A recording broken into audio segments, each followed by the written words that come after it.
Tips for young DJs would be patience, probably. Play the long game, don't rush into anything, and don't feel like you're having to do everything all at once. A bit of a veteran now in this scene, I guess, having touring for kind of nearly 20 years, I would say that patience is the key, you know, and have a kind of, it's not always easy because sometimes people pop off really, really quickly and things happen overnight, it almost seems. But just try and ride that wave consistently rather than too many spikes, because, you know, gradually walking up a hill is a lot more successful than, you know, jumping straight to the top and then falling back down the other side. You know? But they say, don't they, that anything that's an overnight success probably isn't an overnight success. It's been building up to that point, you know. But yeah, you've just got to be patient, which is hard because it feels like, especially with social media and people's attention spans, that everything is so reactive. Of if you don't catch people in 3-4 seconds, they're gone, you know. But yeah, I think overall patience is key with this, you know, this industry. I want y'all to think about something for a second. DJing is truly an act from God, right? We take our two hands and our imagination and we shift the vibe in the room. We create energy, and we're also making memories memorable for all the attenders in the party. That's something that should be held sacred. DJing is an act of selflessness. It's not always about how we feel, even though we have preferences, but it's about the people. So understand this, doctors heal the body, therapists heal the mind, but the DJ heals the spirit. And it's not about clout, it's about calling. And when God calls you to help people heal through sound, that's sacred. Don't take for granted. Peace.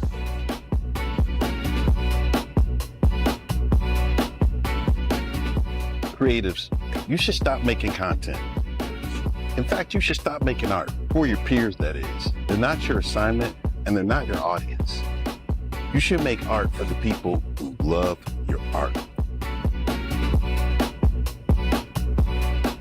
You ain't ready to put 5 years of grind into anything without making a quarter. Right. Don't even start. Sometimes it takes that long to get over the hump. They're not ready.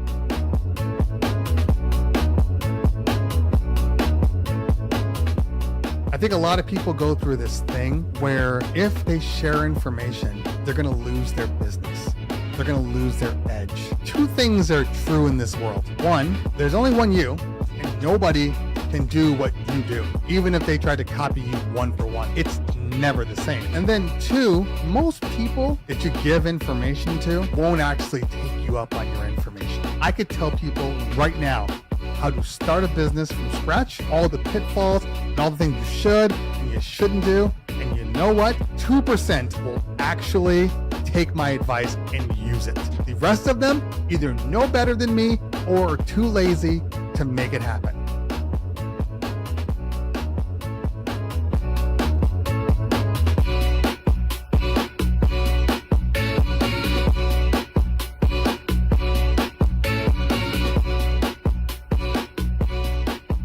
Before it's time to spin, you've got to first cue it up.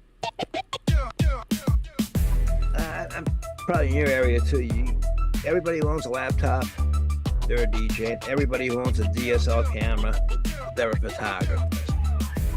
And what I'll do is put up blurbs so therefore you can see what I'm thinking about and why I chose that song. You can see the reaction of the kids. So you can kind of like get an idea of how to use it and what to expect. Why do you want to charge for something that you do have the knowledge of and these other DJs don't have the knowledge of?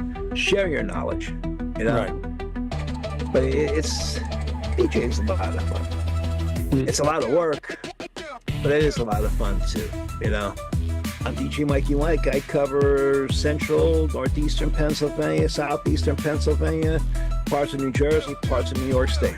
And I'm Dwayne Dixon, the HitmanDDub from Cleveland, Ohio. And it's time to cue it up.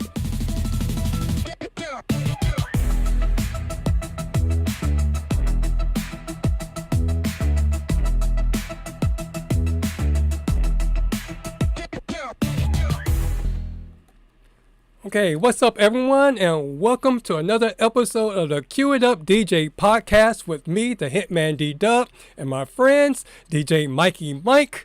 We also are joined tonight by DJ Kev, and we are joined again by Buddy from the DJ Roundtable, TBM Productions.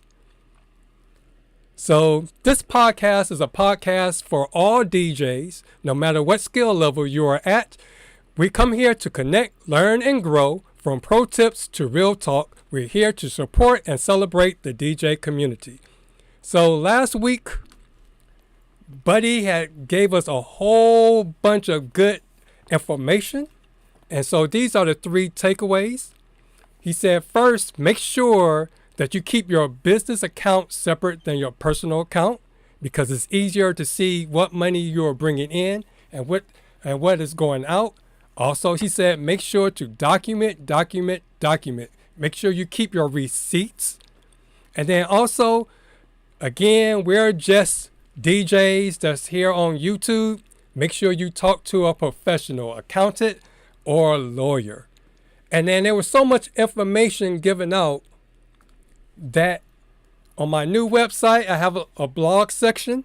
So I made a blog of all the information that Buddy gave out. And I also posted it on our Facebook group page. So make sure you read that and check it out. Also, I have something up there. Sean had a couple of weeks prior to that had gave a lot of information on doing a photo booth. So all that information that he had gave out on the show is up there as well. And then tonight, we're going to talk about bridal shows. Because I know there's one coming up in Cleveland on Sunday, and I think there was a big one last week, I believe it is. I believe it's the same one, the Bridal Expo. It's the same group that's coming here on Sunday in Cleveland. So we're going to talk about DJ tips for standing out and getting hired. So I came up with this one because me and Kevin was talking about bridal shows. And through our conversation, I didn't realize there were different kind of bridal shows. I thought a bridal show was a bridal show.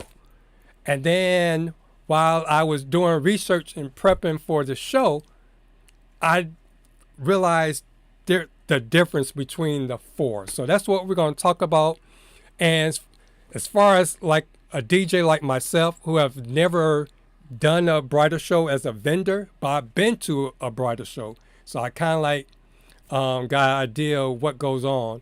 But as far as doing one, that's something totally different. So that's why I have DJ Kev, who does a lot of bridal shows here in Ohio.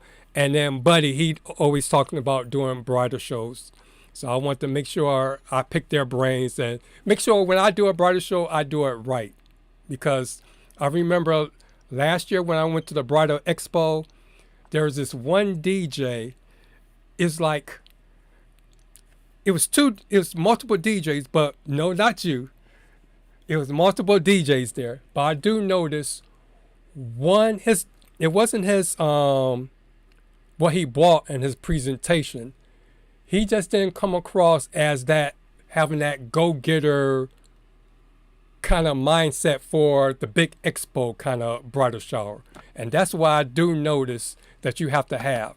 Because there's certain bridal shows where it's just packed, and you have to have that go-getter mindset, that salesman pitch to be able to rise above all the noise. So with that said, I do have a slide to kind of like get us started. So let me jump. All right, there we go. So the first thing we're going to talk about is these are the 5 key topics. Why wedding shows matter, the positives and negatives. Are all wedding shows the same? Bridal shows positioning, figuratively and literally, and understanding expo booth dynamics and engaging tactics for DJs, especially after the bridal show. So it's one thing to go to the bridal show and spend all the money and get names and email information. It's another thing to turn those leads into actual bookings. So before we jump head on into it, let's talk about why wedding shows matter and who benefits more. Because there's certain DJs, like mobile DJs, that do other things that a wedding show may not be the best. But in your opinion, what are some of the positives or negatives? Or do I have to call? Do I have to be like the teacher and call on people? I think. I guess Kevin doesn't want to say anything because I was waiting for Kevin to say. I'm curious what Kevin's thought is. You know, one of the things you have to look at if you are a DJ who deals in the wedding area, and I don't mean someone who dips their toe in it once in a while, does a wedding once a year or twice a year. Someone who actually is, you know, primarily doing weddings. And there's different. It's like doctors. Different doctors do different things.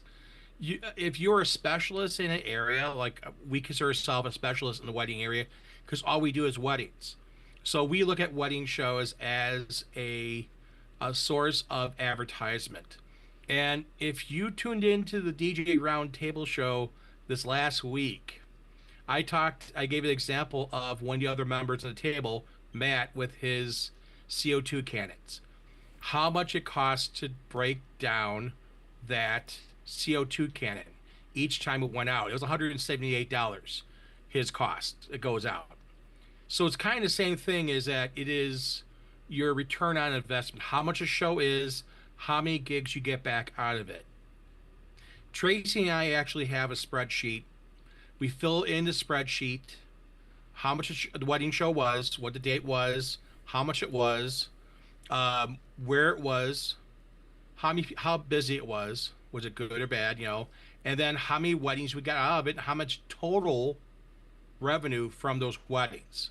So not profit, just total revenue, overall net total. So if you would make $2,000 for a wedding, you would put that in a bracket so you kind of know, okay, I had $2,000 wedding because of this wedding show. Then you can drill down further down and say, okay, I actually made, you know, $100 on this wedding because the show cost me $900. Then my cost for everything, I made $100 profit on the show. You can do that down, but that's P&L, which is a little separate. When I look at wedding shows, I look at history of the wedding show, if I've been there before.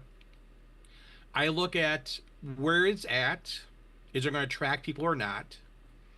Is it going to, does the wedding show have a track record of bringing people in to, you know, have that nice roll of people? And the other thing is that what is the character and caliber of people coming into the wedding show? One of the companies, the big company you said before, Trace and I did a wedding show of theirs. First time we did was 2 days. It was in Rosemont. Our costs, everything, we brought some employees in, and we had paid for parking and everything. It was north of over $2,000. I had to look at exactly I want to say it's like $2,300.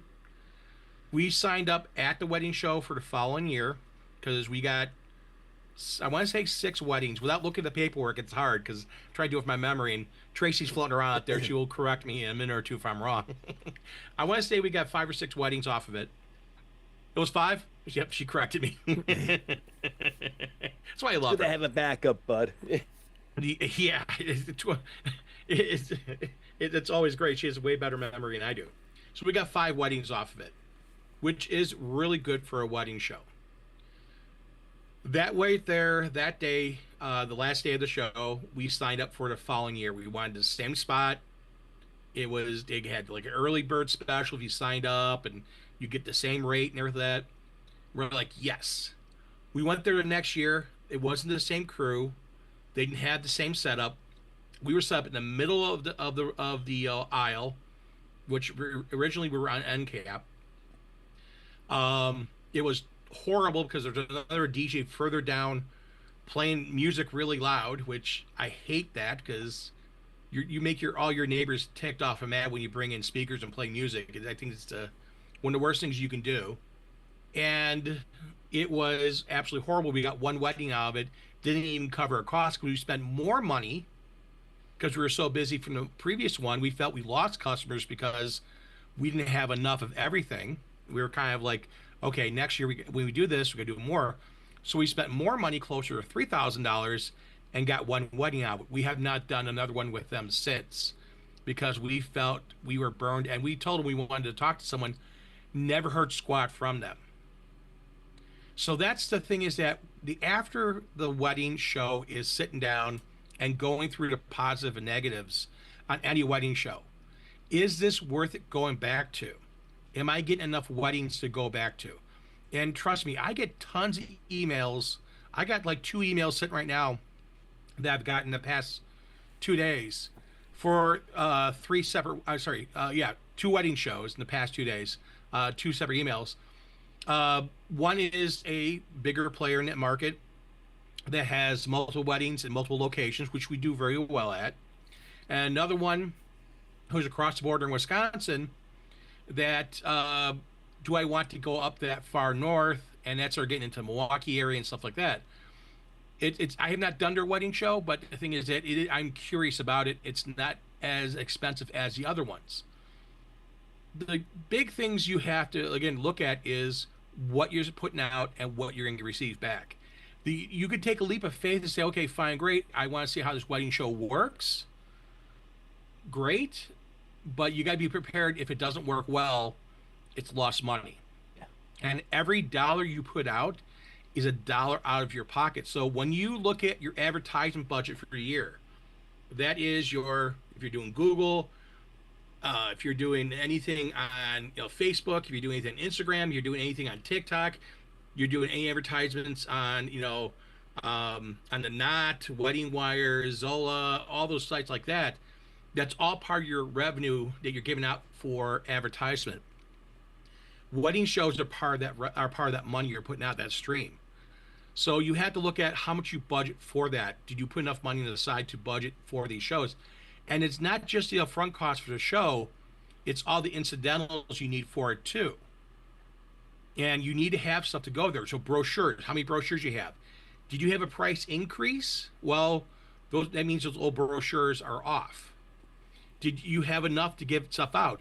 I know some people give out tchotchkes, they give out like koozies or whatever's. I never thought of that. I think it's cheesy, because at the end of the day, I can't tell how many times I see them on garbage cans and people just toss them, and it's like, okay, 1 or 2 people may see your beer koozie, but do you want to really be associated with someone's backyard party for a beer? Or do you want to be associated that you have this refined wedding service that will take care of their clientele? Right, because the one that you're talking, my fault. Go ahead, Mike. I know the one wedding show that used to be around here, the one multi-op, what they would do is they have everybody put their name in a box, and then at the end of the wedding show, they would pull the names. You didn't have to be there to win or anything. So this one bride, I was DJing her wedding, she won an uplight package, $500 uplight package. And I told her, I said right up front, I said, it's going to be 4 lights. She's like, you think? I said, I know so. And all it was is a way to meet them. You cast the bait by that box and put your name in it. They call them up. Oh, you want a prize? Want a $500 uplight show? And now you're in there. You're meeting with the owner, and he says, "Well, you want a $500 uplight show? Here, we're gonna throw you. This is our top $1,000 package, but it's only going to cost you $500." So it was a way to get them into the door to their production company and try to upsell everything that they won. And here, the poor girl, there was only like 10 people that put in that box. All 10 people won, because the guy has more than enough uplights. And I mean, they're way outdated uplights. They're not battery operated. Everything's DMX, but everything's wired. So Mike, you hit the nail right on the head. I'm like, I told you, it's just a way to get them in there. That was it. So like, I know if you're gonna do a wedding expo, you can give away something like your buddy said, like the koozies, or you could say, hey, I'm gonna have 5 winners or even 4 winners that you have enough uplights to do 4 weddings, offering maybe 10 uplights. So if you have 40 uplights, that's you have enough there for 4 weddings. Boom, boom, boom, and you make these people make the bride happy. But this guy, he just his stuff is so outdated, it's unbelievable. And he's a big production company. All right. Did you want to say anything, Kevin, before I go to the next part? I feel like I'm back in school again. I'm not used to it. Everybody's scared to talk. I'm not real energetic because I've been feeling pretty miserable. Tied in with what Buddy said, one of the things I look at is the venue that I'm thinking about going to. Is it affluent enough that it's going to be worth my time? Let's say I'm a $2,000 DJ and that venue is a $500 rental. Yeah. Are we going to match up well? I mean, for the most part, they're probably going to get people maybe thinking about their place. Not all of them, but they're looking at probably that kind of a budget range. So it's like, I can talk till I'm blue in the face, but they go, you aren't for us. Yeah. So that's one of the things you check. And I do what Buddy does, sort of a basic analysis. I don't get as in-depth as he does with, I sort of I guess I'm looking at batting average. How many times am I making a hit off of a given place? The other thing I check out is the quantity of names you get after the event. One of the more expensive ones I did one year with my uncle. The next year we were disappointed. I don't think I got anything out of it. My uncle got zip. Next year I chose not to do it. So I got the list of how many guests were from an associate that did do it the following year. The count had dropped. So again, I'm being asked to do it this year, and I basically told this was a radio station, and I told him, I said, look, you have declining returns as far as the people showing up, but you want to charge the same? I think you should either charge less, or you should actually give us, instead of doing a commercial about your event on the radio station and just mentioning us in passing, you should give us some actual commercial time with a commercial for us to compensate for the reduced return on guests showing up. So and that's one of the things I will ask. I said, how do you market yourself? Where am I going to find you? If I don't see a lot of contact or reading about it or anything someplace, it's like, I don't know who's going to show up when you're not putting it out there. So I do have that problem. There's one I'm coming to. There's no cost involved. I could not find that they had posted on Facebook the little bit Buddy mentioned about Eventbrite, which I've done before. I didn't even see it there either. So it's almost like they're putting the burden on us, the vendors, to promote it. Well, I can promote it on my Facebook page, on my Instagram page, but it's not like there's a big groupie following for DJs or wedding DJs. I mean, so how am one person going to generate? And if they're not running with it themselves, then it's like, is it worth my time? Like I said, this is at no cost. I am one of their preferred vendors, so I'm going to attend. I think we're going to talk about gear and stuff later, so I won't get into that. So I think I'm whipped. So I'll go back to you.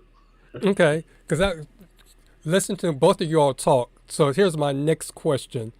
So how do you find the different wedding expos? And then is there a place that have, just like we have a Google business page that can give you all the numbers of their Google rankings and all the numbers that you all talked about as far as clients coming, and how DJs can all meet together, and like there's like a Reddit page that the guy was talking about a couple of weeks ago, as far as DJs and weddings and all that? Is there a place like that for like wedding expos?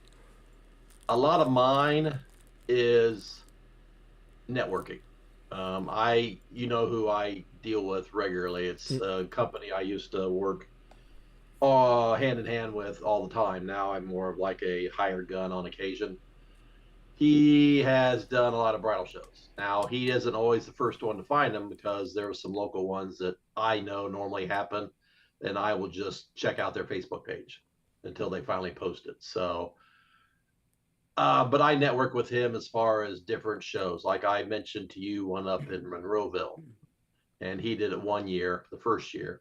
It was great show. He did it last year. Horrible show. They didn't advertise. I think what they did is they went, wow, we did great. We don't have to do anything. It's a happening. He said no one showed up. And the ones that were there, the vendors that were there, was like every other vendor was a DJ.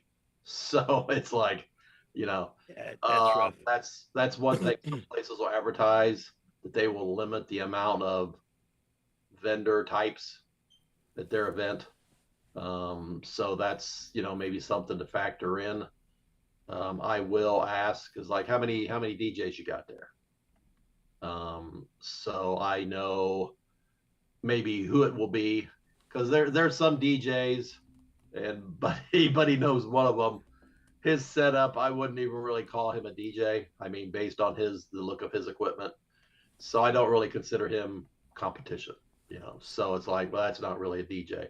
And the other thing I do recommend, because you were talking about car salesman, like, you do have to be out front. If you're the one sitting at your table, behind the table, sitting down, you're not going to get too many people coming up to you. You've got to be out in front, you know, do a parade wave or something to sort of get their attention, you know. And if they immediately, oh, we got a DJ, then it's like, well, you have yourself a great day here at the show, you know, and you move on. But yeah, that's one thing I have learned. Well, I was told, but it sort of made sense just out the get-go, is to be out front, you know, stand out front. There's some other things I'll talk about later. So, okay. But that's what I'm thinking right now. All right. And do you use any kind of like keyword searches when you were like on Facebook? When I'm looking up events, I'll do bridal, then I'll do open house, because sometimes they like to use the word open house. So I'll do open house, bridal show, bridal open house, wedding, just anything connected with, you know, something to do with the wedding. Those are the key buzzwords I hit. I have done Eventbrite in the past, and I've also done some other places. I won't go all over the state, because Buddy was talking about how he was kicking around the idea of going up into Wisconsin. Well, the problem with that is he might get all the ones that are on the south side from wherever this event is, but if he gets some from the north side, then he's having to go even further for them. Because I always figure on whatever the event place is, you're going to get basically some sort of a circle, roughly, of, you know, you're getting a pool of this many people from that center point. So I don't want to go too far, because I might get some that are, you know, closer to me than the actual venue spot that this event is at. But some of them might be on the flip side, and it's like, do I want to go that far? So I always factor that in. There's some shows that I've been to and been disappointed, and I have not been back. So it's then there's also some that I've been to, and it's basically the venue doing it, and the venue's like, I'm booked. I really just do it to get me booked, so I'm not doing it. So those are basically, they're self-serving. You know, it's like we're trying to get ourselves booked. If we have to do a show and have some of you people here, fine. But if we're booked, we see no need. How does it help us? We're already jammed. So yeah, so that's going to lead into the different kinds of wedding shows because I didn't really think about it because I was going off the strength of, again, the one that I went to, and only reason I didn't do their show, it wasn't because that would have been my first one. It was super expensive just to get a cubicle, and I couldn't see myself spending that kind of money knowing that I don't have that kind of money flowing in on a regular.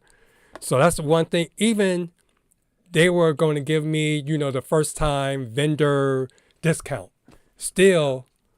And then they was going to do the payment thing. I think it was 3 payments. You can pay a third of it this month and then, up until that time. But still, I couldn't see the return on my investment with that one. But I noticed, even though it's the same company, but it seemed like there's 2 different styles. Last year, the one that was downtown seemed like they were smaller and like the number of people there, and it was less busy. But the one that they do at the IX Center by the airport, that's huge. So they had a lot of people there. And that's the one that, similar to what Buddy was saying, where you had the vendors, the DJ vendors actually playing music. They doing almost like a show. Yeah. So that one, and it seemed like that group was kind of bougie on top of that. I didn't like that attitude. Even when I walked in, I didn't feel that warm feeling. So they really didn't let me go because at that time I was trying to get an idea of what goes on. So I guess I shouldn't have had my camera out. I had my little camera, so that spooked them. So What are you doing? What are you doing?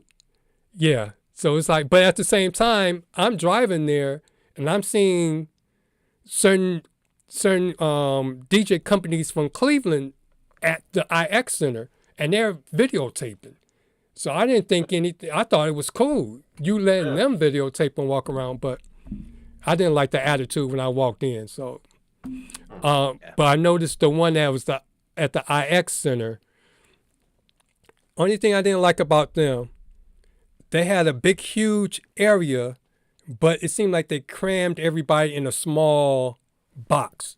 So therefore, walking around didn't seem, I felt like everybody was intruding in my personal space. So I immediately walked away. I will tell you, since you mentioned that, I've been to some where the aisles are so wide, they can play keep away. They can avoid you. So wide aisles are not conducive to, being able to get someone, especially if we're in a corner. Wide aisles in a corner, it's like you got to get even further out to say, hey, I'm here. Hello. Hey, want to talk to me? I'd like to talk to you. The jumping out in the aisle thing, that actually is not a good idea, because if someone really wants to engage with you, they'll come close to you. And standing out there saying, hey, you. It's kind of like you're a Barker sideshow. Like, So step are right you up, ladies and sitting gentlemen, behind your table then? 25 cents, you can throw balls at these, milk jugs and win a prize, Yep. That's what kind of like, that's not what brides want to be approached by. Brides want to know a couple things. They want to be approached, and they want to be someone who is professional and someone who is going to basically say, hey, welcome to my area, and then engage and talk to them.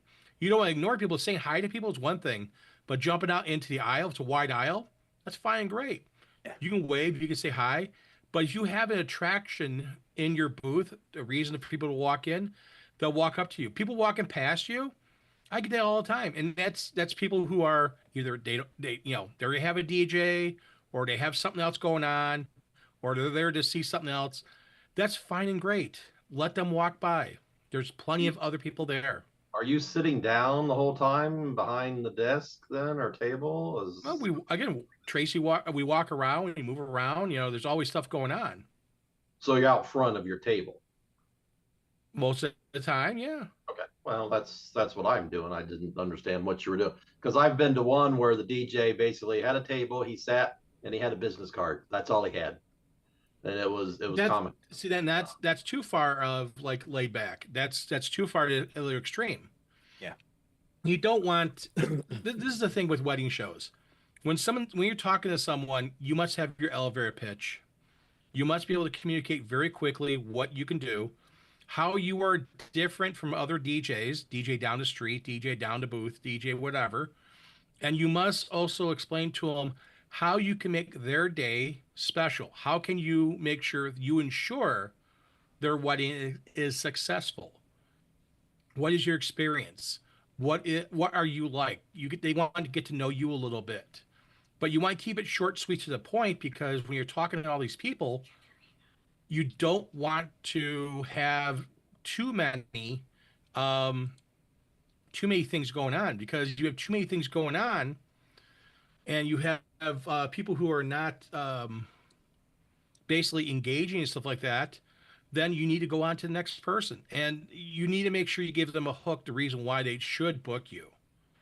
So you're communicating all this information with someone and you're telling them, hey, by the way, I am doing this or I'm doing that because of the fact that I understand what you need for your wedding. And that's where you are. You're the professional. And, some guys want to like dazzle people with bright lights and a bunch of things. And doing certain things that explain to people how you're different, that gets me a lot of bookings, a ton of bookings. Way more than you would expect, because the fact that it's very, very easy to have someone not book because you don't fit for them, or because the fact that you're just like every other DJ there. And that's the thing, is that you want to kind of get yourself separated from everyone else. You want to make it a different thing than what the other DJs are doing. And if you don't have a way to show that and showcase why you are different and how you are different and how you do things, then people are gonna be like, okay, you're the same as DJ down the street. Well, then they start looking at price. DJ down the street is $500 and you're $5,000. That's not what you want. You want people to focus on why you're different. And again, if someone's looking at dollars and they're a cheaper DJ there, fine, great. Or like you showed the one picture of the one DJ at the one wedding show that had every single light ever made by every DJ, every company out there. I mean, he can have aircraft land at a wedding. And to me, again, it's overkill. Yeah. Simple, elegant, nice looking setups is what you want. You want to have something that is very, very pretty. You want something that is attractive to brides. You want to be able to bring in people and have an intelligent conversation with them. And if they have some questions, you want to be able to answer questions, but they start getting more deep into things. You can say, okay, hey, let's schedule a consultation. Let's me schedule a day that you're open. And one of the things we do, and again, this is kind of one of the old fashioned things, we have digital books, but we still have a hard calendar. And the reason why is because of the fact that I can open the book up and look in the book, as well as look online and see if we're open with certain dates. But I have, everything is equal. Everything's the same. So I have a hard copy because it's a little quicker doing that than trying to go online, look online, and look at a date book. But whatever way you do a calendar, you want to have a calendar and have the calendar open so you can check, one, see if they're open for your date, and two, when can you schedule a meeting with them? It could be a Zoom meeting. It could be an in-person meeting. It could be a simple phone call. Or if they want to continue by text messages, hey, you know what? Text me later. We can go over questions. You want to make sure that you communicate whatever way possible that the couple wants you to communicate with, but you want to, again, keep things simple, short, sweet, professional, and to the point at a wedding show, because you have multiple people there. And some wedding shows are a cattle call. You have hundreds of brides coming in. Some of them are only 20 or 30 brides. I personally like the ones that are kind of in between the two. I like to have a few brides so I could talk to them, because then I could spend a little bit of time with them. But I also want quality of brides, not just quantity, quality. And by that, brides who are willing to not only pay the money for me, but also who want to have a better source of a DJ and then have a better DJ service versus, again, there's all different kinds of DJs at a wedding show. and you have to look at what's a competition there. And there's nothing wrong with competition. Competition is great because it keeps you on your toes. But when you can see someone that has all this light, or they brought in sound equipment and they're blasting music, I don't like that. I don't want that, because I want to be able to talk to people. I want to showcase. If someone wants to see my speakers, I have plenty of pictures of setups. I can show them. They really want to see my speakers, I can take them up my van deck. I can show them my speakers. They really want to. You know, they don't care about how well you mix. They don't care about how your speakers, you know, what speakers you're using. Do you have a clean setup? Yes. But again, you can show that pictures of stuff you've done in the past and explain to them what you can do for your wedding. I can change things up. I can do whatever I need to do to cover for your wedding, depending on what you want. And I can customize it. That's why having more than one look for your DJ setup is nice. But also, again, you want to keep that separate because less headaches. I go into the wedding show with one cart of stuff. I come out with one cart of stuff. And it's very, very simple and easy. I want to keep things clean, clear, and precise. And not, you know, again, I see guys bring in booths all the time. I've done it for certain shows, you know, because we have a little more room. I've done stuff with lighting, with uplighting and stuff like that to showcase what we can do. I want to bedazzle people a little bit. I want people to see it, but not blind them, not make them feel annoyed, not annoy my neighbors. Because, again, you have wedding shows that you run the gambit. Some wedding shows, you have other vendors that have cardboard signs with handwritten notes and how they do stuff, whatever their business is. I've seen DJs with that. Like they went to, you know, arts and crafts store or a office supply store and got the white cardboard sign like you do for a science fair in grade school. And they put up on there, I'm DJ so-and-so, I'm cheap, and I do this. Versus having someone that has proper signage, someone who is more clean and professional. I've seen guys put up old equipment and they're blinding people with lights. And it's like, it makes it uncomfortable there. Not only just that, but also annoys your neighbors. Your neighbors are not going to like you. And your neighbors are going to say, yeah, that guy's not nice. Or that girl is not nice. And that's not what you want. You want your neighbors to advocate for you. Oh yeah, hey, just met this cool DJ. He's 2 booths down. He's really cool. You're a really nice guy to talk to, or he's a really nice girl to talk to. She's really cool. That's what you want. You want advocates for you. You don't want enemies at a wedding show. Right. So before we go, let's break it down to the different types of wedding shows, because each one it seems like you have to have a different kind of approach for certain ones. And so since we're kind of like talking about our different approaches, so there is basically 4 different weddings. You have the big Expo, where you have tons and tons of people and tons of vendors. You're usually in competition with more than one DJ. It's usually a DJ company. And those are the ones that I was referring to earlier, when they have all the big lights. And it's almost like they're giving you a preview of an actual show or mix show. And then you have your venue type open houses, and I think that's the one that Kevin like referred to, where it's pretty much it's a party event center or banquet hall that usually have events all year, but they want to key in on the wedding market, so they'll have like a wedding venue to do, a bridal show to do, where they have vendors come in. And they're a little bit smaller than your Expo.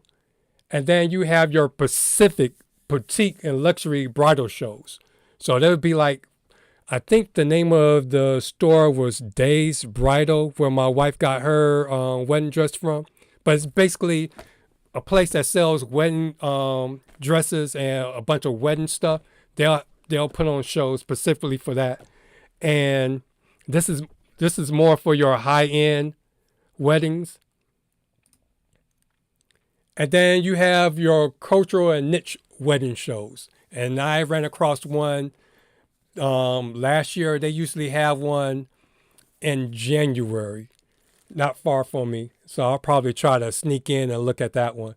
And that one, they built themselves as an African American bridal show. So mainly a lot of the vendors and people there are African American.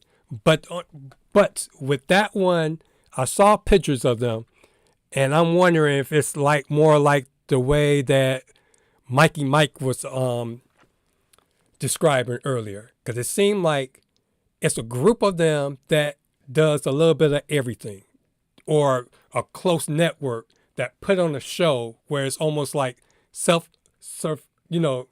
for them. It's really, they do the show, they get outside vendors to come in. The outside vendors pay, but since they have the bulk of the clients, they get more bookings. So it's like you almost have to work against that. So I don't know how fair that is. Well, can I add one? Yeah, go ahead. The one venue around here, the owner, he wanted to do a wedding show, and he was going to have X amount of DJs, X amount of photographers. There's not that many videographers here. Then X amount of venues, and then some dress shops like for, bridesmaids gowns and bridesmaid dresses. But nobody was allowed to bring any equipment. He was going to set up 6-foot tables. Everything was going to be skirted. Everything's going to be the same color skirting. And you bring like say a 40-inch TV, you bring your laptop, and you create a slideshow, or you create a movie. So this way, the guests would come in, they could see exactly what you do, and nobody's out showing somebody else. And like Buddy said, some guys have the lights going, and the music's very loud, and it's and it kills the atmosphere for the brides that are there, or maybe bride and groom, or whoever's there shopping around for maybe a photographer, maybe for a DJ. This was all on the equal playing field. Nobody could outshine anybody except on their TV. That was it. So that was a very, very interesting one. But COVID hit, and then that ended that. And ever since then, we haven't had anything around here for DJs to be involved in it. We have one coming up now in February, but it's just the fashion/bride show. So that doesn't include photographers, videographers, DJs, bands, whatever you have, or even wedding coordinators. It doesn't involve them. It's just basically for bridesmaid dresses and fashion, so we're left out in the cold. Mm-hmm. In February, it's cold here in Northeastern PA. Yeah, because I remember when I first started looking on YouTube for like DJ content, trying to get into doing weddings and stuff, I saw a lot of DJs that would show up. I thought a bridal show was, they had different times. You go around and visit each vendor, but there's times where they have like a fashion show for wedding dresses. And then there was a lot of DJs there that was actually mixing and doing a mixed show. So I thought that's what all bridal shows were, until I eventually went to one. Then I thought bridal shows was more so, a lot of times we say, it's not about me, but it seemed like at the bridal show, a lot of those DJs were, it's about me. So they have the good little guns that shoot the mist and all that, all the lights and all this other flashy stuff. So that's what I thought bridal shows were. So you're talking about, well, actually, let's jump into, because you have some pictures. So it's easier to have the conversation based on your pictures. So let me go through your slideshow, pause it, jump to the first one. Let's see. So you're going to explain to us, so what the pictures that's up here, what would you say this bridal show will fall under? Like an expo, venue, boutique? These are all Expo wedding shows. So this is just entranceways and around my area. This one you see there, there's a news camera. This wedding show was on the local news. They were doing B-roll, and the photographer when he got there, I was really nice to him. I'm like, hey, you know, because I was the first booth in. So I was talking to him. I'm like, hey, you need a place to store your stuff where you're out there taking photos? Yeah, hey, that'd be great. And eventually he came over and he videotaped Tracy and I talking. And on the news, the part for it, we were mostly on there. I was like, okay, free advertisement. So cool, we're on the news. This is a hotel. So the company that rented space from the hotel. This is where the people came in. So the first thing they came into the area, I had the table, I had my awards, I have my neon sign, I had some uplighting there.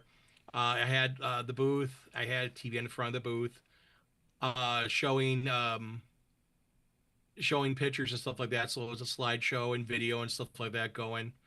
And it's one of the things you can see also a banner in the back. I lit that up. And that banner right there, a nice little pull-up banner. It goes through everything. We had it professionally done. The one right there, we have so many awards that we've won over the years that we have more awards than we have table space. So we try and keep it very simple. But this is at a casino, and this had a lot of vendors, and I showed the speakers there kind of give some eye candy for DJs. They had L Acoustics. So let me go back because I kind of like flipped over it for those that get their jollies off of speakers.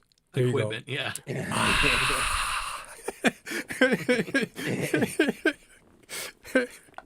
Those are some L acoustic arrays. Which the nice thing about that, the sound on it was phenomenal. They have multiple stacks throughout because they actually have concerts in this area. So they have a stage and everything. They have three screens. You can see one of the screens there. And they have three screens, one in the back, one on the side. They have little arrays up there. This is another one that we're preferred vendor at. This is a venue. This is their wedding show, and tons of vendors there. Most of them are preferred vendors for the venue, and there's a fee for it. But again, it's one of the things that when we look at stuff and we go through things, do we get a lot of business? This right here, we do get a lot of business off this venue, and it is a more expensive venue. And this is going to one of the wedding shows I did. This is at a hotel. This is my view to my right, and I have a vendor next to me. This is my view in front of me. So if you see right there where you see the woman standing, on the other side, you can kind of see a wall behind her. She's a photographer with a photography company. The dresses are to the right, and you'll see a table there, a couple people, you kind of make it out. That is the first bend when people come past the registration table. So those are the first few. Now, the guy who actually owns the wedding show owns a wedding shop, and that's his wedding shop business. So I'm literally 2 stalls away from his business, and you can see the door to the left, which I'm lighting. And if you go further on, I actually show a picture of the door. That's the doorway to go into the main wedding show. So I'm one of the first vendors that people run into. I'm the first DJ they run into, and this is where placement's kind of cool. The guy who does this, there you can see the doorway. This is the first door to come into. The lights I had on a fade, so they would change color very nicely and slowly, not like blind people and make people go into a trance. But I had the lights changing very nicely and slowly, and had a light at each side of the door to kind of give them, you can see a light right there on the other door, to kind of give them a focal point. Now, like the sign, I have a white light uplighting that, but you can see it's very basic and simple. It's nothing crazy. There's no speakers, no sound system. No moving heads, no lasers or that, no CO2 cannons, no dance in the clock. I don't first and foremost, I don't do that stuff. But second thing is that it is elegant, it's clean. It's meant to be. This is what we can do for you, not what I have. Look, all the toys. Again, I've done some wedding shows where I brought stuff because I was doing sound for a wedding show, so I brought speakers. But if I'm not doing sound, I'm not doing that kind of stuff. There's no need to do that. Certain venues, yeah, they want. I bring the booth because I can put the TV in front, or if depends how much space there is. Like this is a 10-foot wide booth. You can see the monitor right there. This is another one. I'm in the corner, same company. Around the corner on the other side is the owner of the company. The only bad thing when I took this picture, I didn't pull the front cover down on the sheet on the table so that you can see the wheel of my cart. Oh yeah. I noticed that after I took the pictures, so I had to go back and fix that. But I have a stool right there, so I can sit there and talk to people, and Tracy can stand there, I can stand there, go back and forth. So it's again, we try to be interactive. There's chairs there. Yeah, we can sit back for a little bit where we're waiting, doing stuff, but we try to be interactive and at least say hello to people as they walk by. And again, the lighting right there, I have a couple lights. I have fixed it a little bit after taking pictures and seeing stuff to kind of make it more even. So that's the thing you want to do is take pictures and see how stuff looks. And that's what I do. These pictures are not the final product a lot of times. It's hey, let's take a picture, see how it looks on picture. What do we need to adjust? Hey, the lights are too wide, too narrow, too whatever. So I had just some lighting, had to do some things, had to do a couple steps. And, adjust accordingly. And again, those lights on the wall were fading and changing color nice and slowly.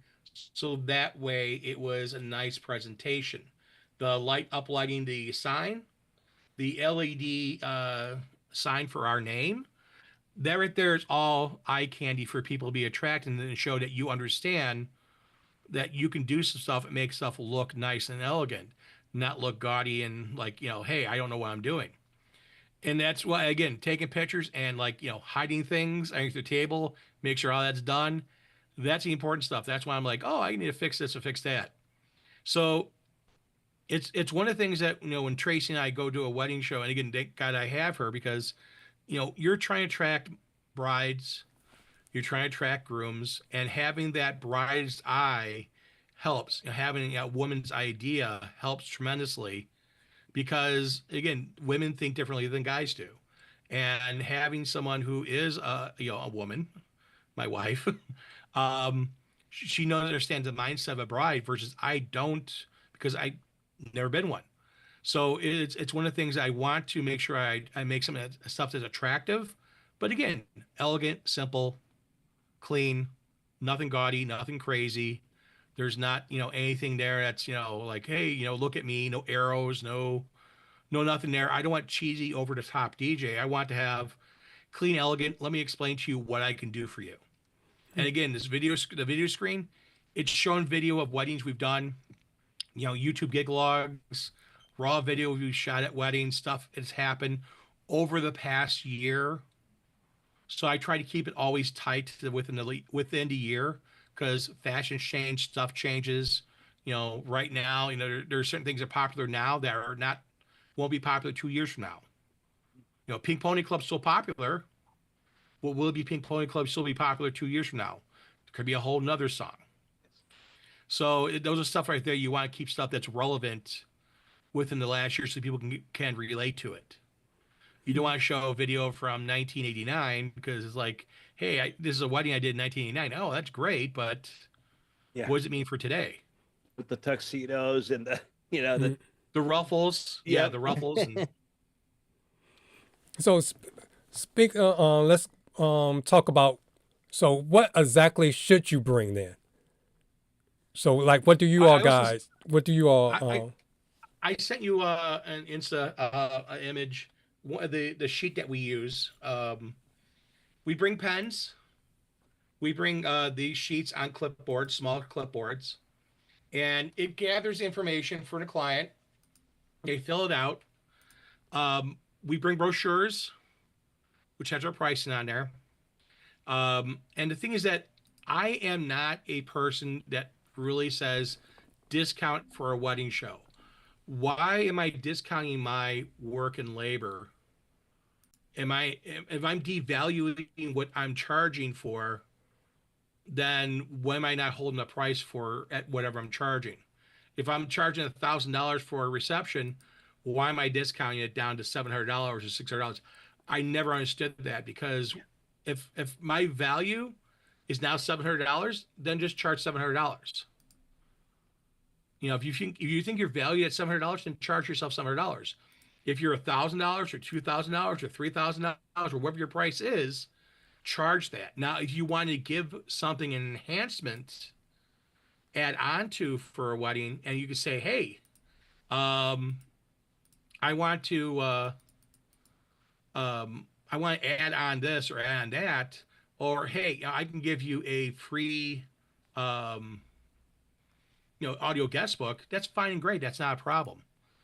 The thing is that you want to do is not give away the house and give away a bunch of value. If you want to give something that doesn't cost you a lot, but still adds additional value onto the package. So that's beautiful, bud.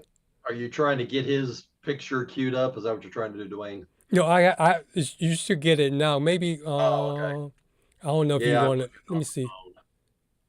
It should be coming. I can run down what I do. Mm-hmm. Brochures, I will say I do it different than Buddy. Yeah, I'm fine with brochures. I just won't put a price on there, because if I get 1,000 made and I change my price, then I'm throwing money away.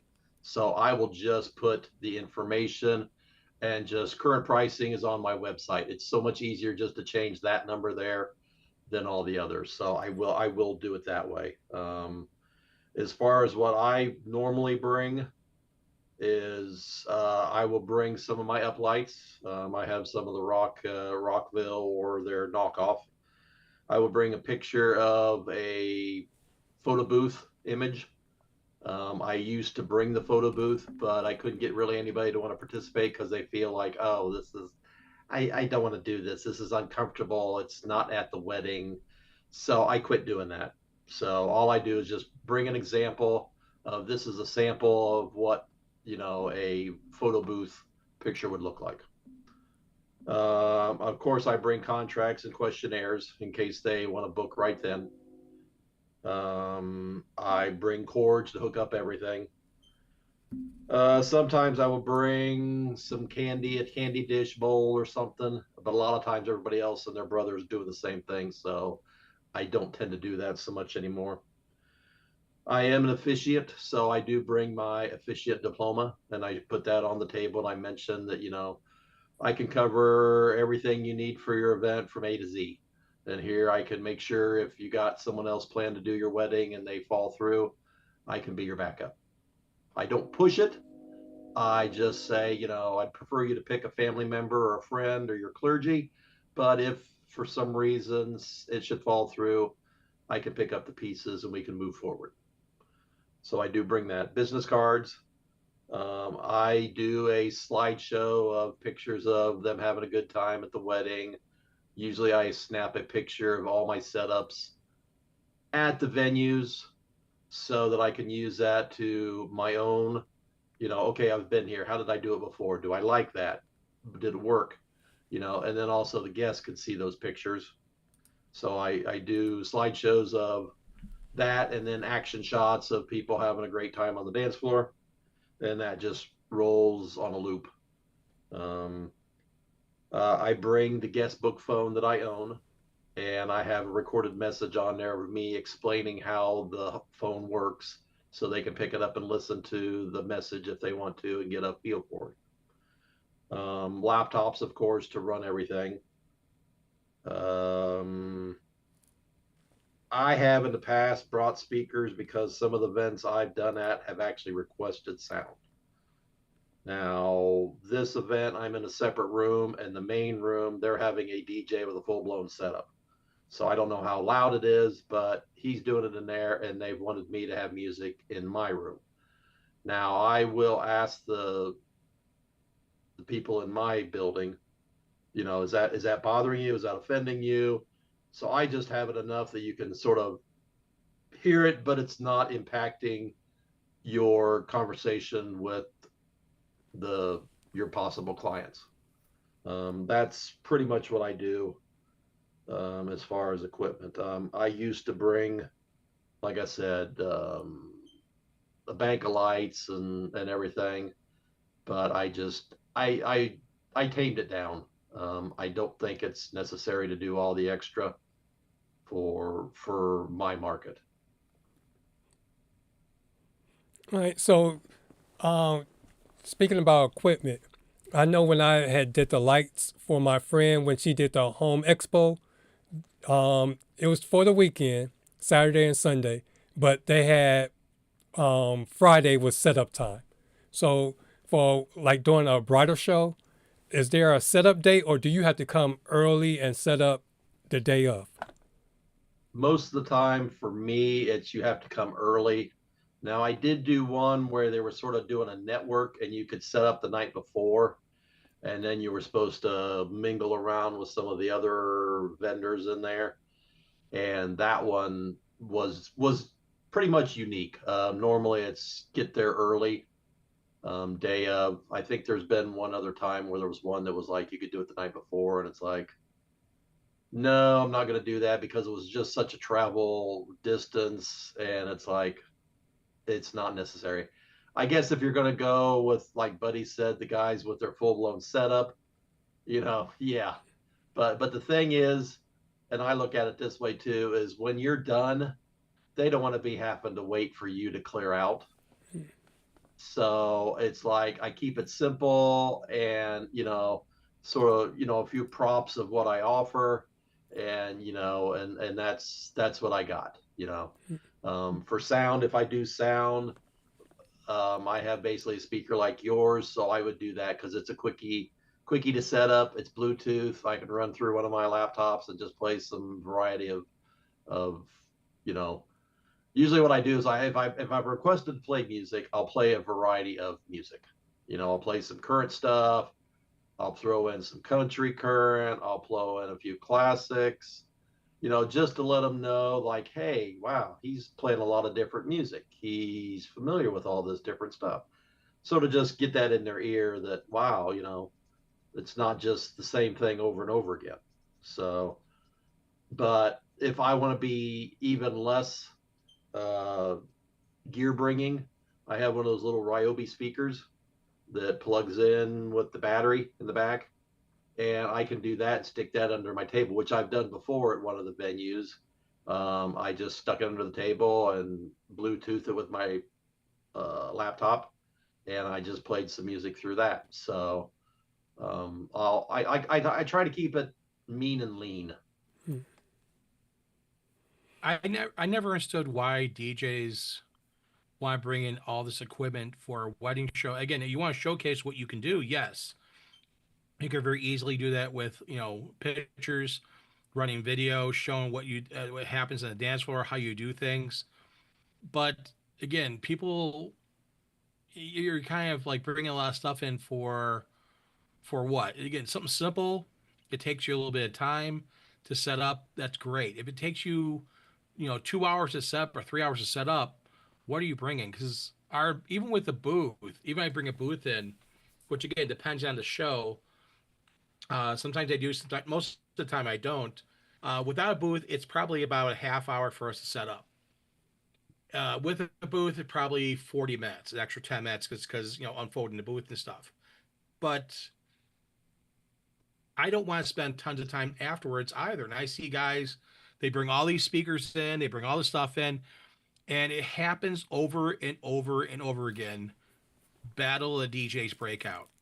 One DJ gets a little louder. Another DJ starts making announcements. The next DJ wants to get louder than that guy and show how great his 18s are. Another guy says, "Hey, look, I got 4 18s here." Another guy, I have 10 TVs. It whittles down to the horrible part, and then even though we're DJs, Tracy and I are like going to the person in charge of the place saying, "Hey, come on, I want to be able to talk to people." and you have to talk over people, the crowds and stuff like that talking. I don't need to talk over, yell over another DJ. Or you have sometimes bands and they're playing live music, and bands are not quiet. No. Bands have to play things at a certain level to make noise. One of the things I've run into, it's not just DJs. One of the ones I regularly go to, they give out, well, they don't give out themselves. You're allowed to give out a gift, have a winner, and they will make announcements throughout the day. Me, I usually zone out to the point my uncle was like, how can you keep conversing with them when you got someone talking so loud announcing the next winner? Now, that is one thing I will let you guys know, that some of these venues that have an event, if it's specifically their own, they will, that money that you pay in, sometimes going to the gift that they are giving out. So basically, you're sort of footing the bill for what they're getting as the grand prize. Now, some places it's just like a free rental of the venue. Some are, something tangible, something to grab hold of. But some of them, like I said, are the venue. And then I don't do the freebies for the events. I just tell them, it's like, if you could book with me, you get bundle pricing with more services. If sometimes I'll give away like an uplight package, something simple, that because I'm already there. It's like, how long does it take to sprinkle some uplights around? Not very long. So I will do that on occasion. All right, and I see the Start to Spin crew has joined us, both of them this time, both DJ Pretty Boy and DJ Shay. I'd like to welcome you to our show. And DJ Pretty Boy says that he's doing a bridal show in a couple of weeks, and he says he got it because he DJ'd the grand opening for this wedding coordinator's business, and she is turning 2 years, so she wants to do a showcase with the vendors she had worked with, and she offered me a spot to DJ. She did an open invite to a lot of Facebook groups where engaged couples are in, so lots of traffic happening there, and I'm still thinking on how to do it. So speaking about piggybacking off of his first comment, when you're there, do you try to network with any other vendors? So how do you go about doing that? I've never done a wedding show, but I think you should, because, like Buddy said, that's your neighbor next door. It's your neighbor behind you. So you try not, if you have speakers, but you try not to play it loud. If you have lights, you're not trying to blind anybody. But if you network with them, you may have something that a client may come up to them and they could say, well, hey, Buddy's right behind us, or Buddy's right down here. He has what you need. Or Kevin has what you need. So, I mean, one hand washing another. That's what you want. You don't want to knock one DJ down. We're all in this together, and we should build each other up. I mean, that's how I feel. And I've never done a show, because they had them around here, but I never had the opportunity to do one. But I was going to do the one that I was telling you about at that one venue, but that fell through. But I think, definitely you should network at the wedding expo, bridal expo, whatever they call it, because you don't know what that person's going to say about you. They may be passing, people down to you, a bride down to you, because you do a certain thing that she's looking for. That's the best thing to do. If you go to the picture, the set of the picture, and that's my perspective into the wedding show, and you can see the windows to the left, and you see all the people standing there, and you see the pipe and drape a little further away. It's like 30 feet away, 40 feet away. If you go to that picture there, and pull that one up, there's vendors all around there. Nope, nope, nope, nope, nope. Let me see. That one. Nope, this you just one? passed it. You went past it. Let me go. Let me see if I can share it, because normally I share my screen. So boom, put that there, and put this back. And can you see my desktop? Yeah. All right. So therefore, you can see it in real time. Let me get this back. Put this back, and then there. Okay. Which one is it? I see it says queue it up to your agenda. I think it was the one with the speaker in it, wasn't it? Yeah, because I'm sharing my Zoom screen. You don't see it? No, not the screen that you're sharing. Let me see. Boom.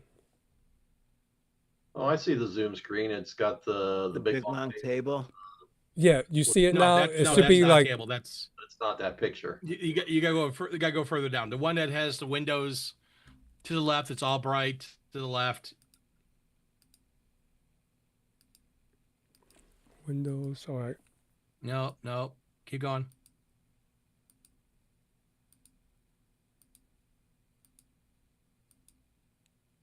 That one. Wait. That one? Yep, that one.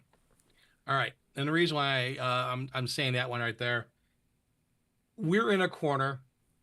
You can see to the left of us is one vendor. To the right of us is another vendor. There's some tables set up for people to sit. There's vendors all around the edge of the room.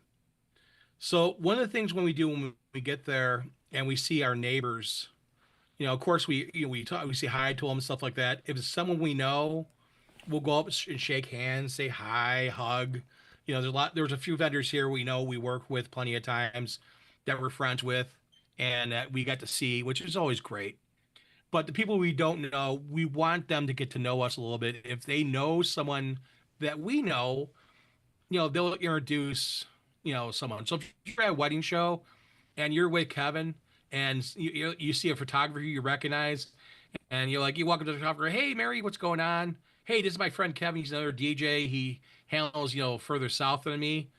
You start introducing, you build bridges with people. And that is one of the most important things also. You do that before the wedding show, after you set up, and then after the wedding show, you can still talk to people real quickly.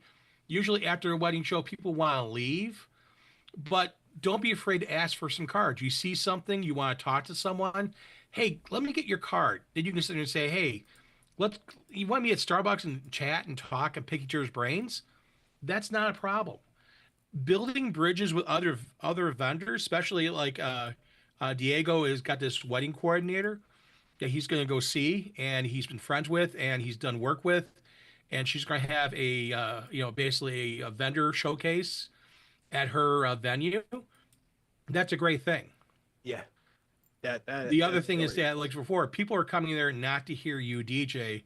They're coming there to listen to you why they should pick you for a DJ. So I never, again, I said before, I never bring audio equipment in unless I'm doing music for a fashion show or something. But I never bring audio equipment in. And again, if you look at any of my slides I put up there, I gave you, even my booth and stuff like that, it's all uplighting, it's all passive stuff, it's all things that there's no audio equipment because I don't want to annoy my neighbors. People are not there to hear me mix. Then I'm paying attention to that, not paying attention to talk to people. And that right there is just, that's not what you're there for. Yes, you're there to showcase what you can do, but that's why you have a TV and you have your videos of things happening at a dance floor, videos of your setup, even gig logs. You can take your gig logs off YouTube. I had the videos up there that I do on gig logs on YouTube and stuff. And it says, like, subscribe. People are like, oh, you're on YouTube? Yeah. I get follows here and there from that. People go watch it. I tell them, hey, once in a while I DJ on Twitch. That kind of stuff are there. As much information you can tell them about social media, that is important. And one of the things that, going back to a few weeks ago, Dwayne, Kevin, myself, and a bunch of other people were in basically a classroom, you can say, And one of the vendors there was the knot, and they were giving a lot of information. And one of the information they gave out is that people want to know your price. And people want to know what's going on with your pricing. I have my price on my website. I do have price on my brochures. It mirrors both. If I change my price on my brochures, the other brochures, yeah, do I want to waste that? No, but again, it's unfortunately part of life once in a while. I don't want to have old pricing out there. And that's why ordering the right amount of brochures is always important. You don't want to order 1,000 brochures and only use 100. So it's a hard thing because Tracy and I always go, should we order another set of brochures, 100, 200, whatever it is? Because again, they're not cheap. But the thing is that are we going to go through it enough at a wedding show? And it always bring more brochures than what you think you need. Because you see this wedding show here, we went through 30 brochures, and we count how many brochures are out there we set in the beginning and then how many we have afterwards. So we'll bring 100 brochures with us, put out 50, and see what people grab. Now, everyone grabbing your brochure, people can grab your brochure just to grab your brochure. Some people are grabbing it because this wedding show right here, we booked 3 weddings afterwards. So it's very well worth it and worth that, advertisement price of those brochures and stuff. So when you look at what you want to do, what is your outcome from this show is to get, customers, is to get people want to talk to you. And like before, keeping things short, sweet, to the point, kind of have that elevator pitch is the big part. You don't want to, you don't want to sit there and talk for hours and hours and hours. What should you put on your brochure? Your packages, what you do, some testimonials, how you are different. How can you make their day special? What makes you different from other DJ services?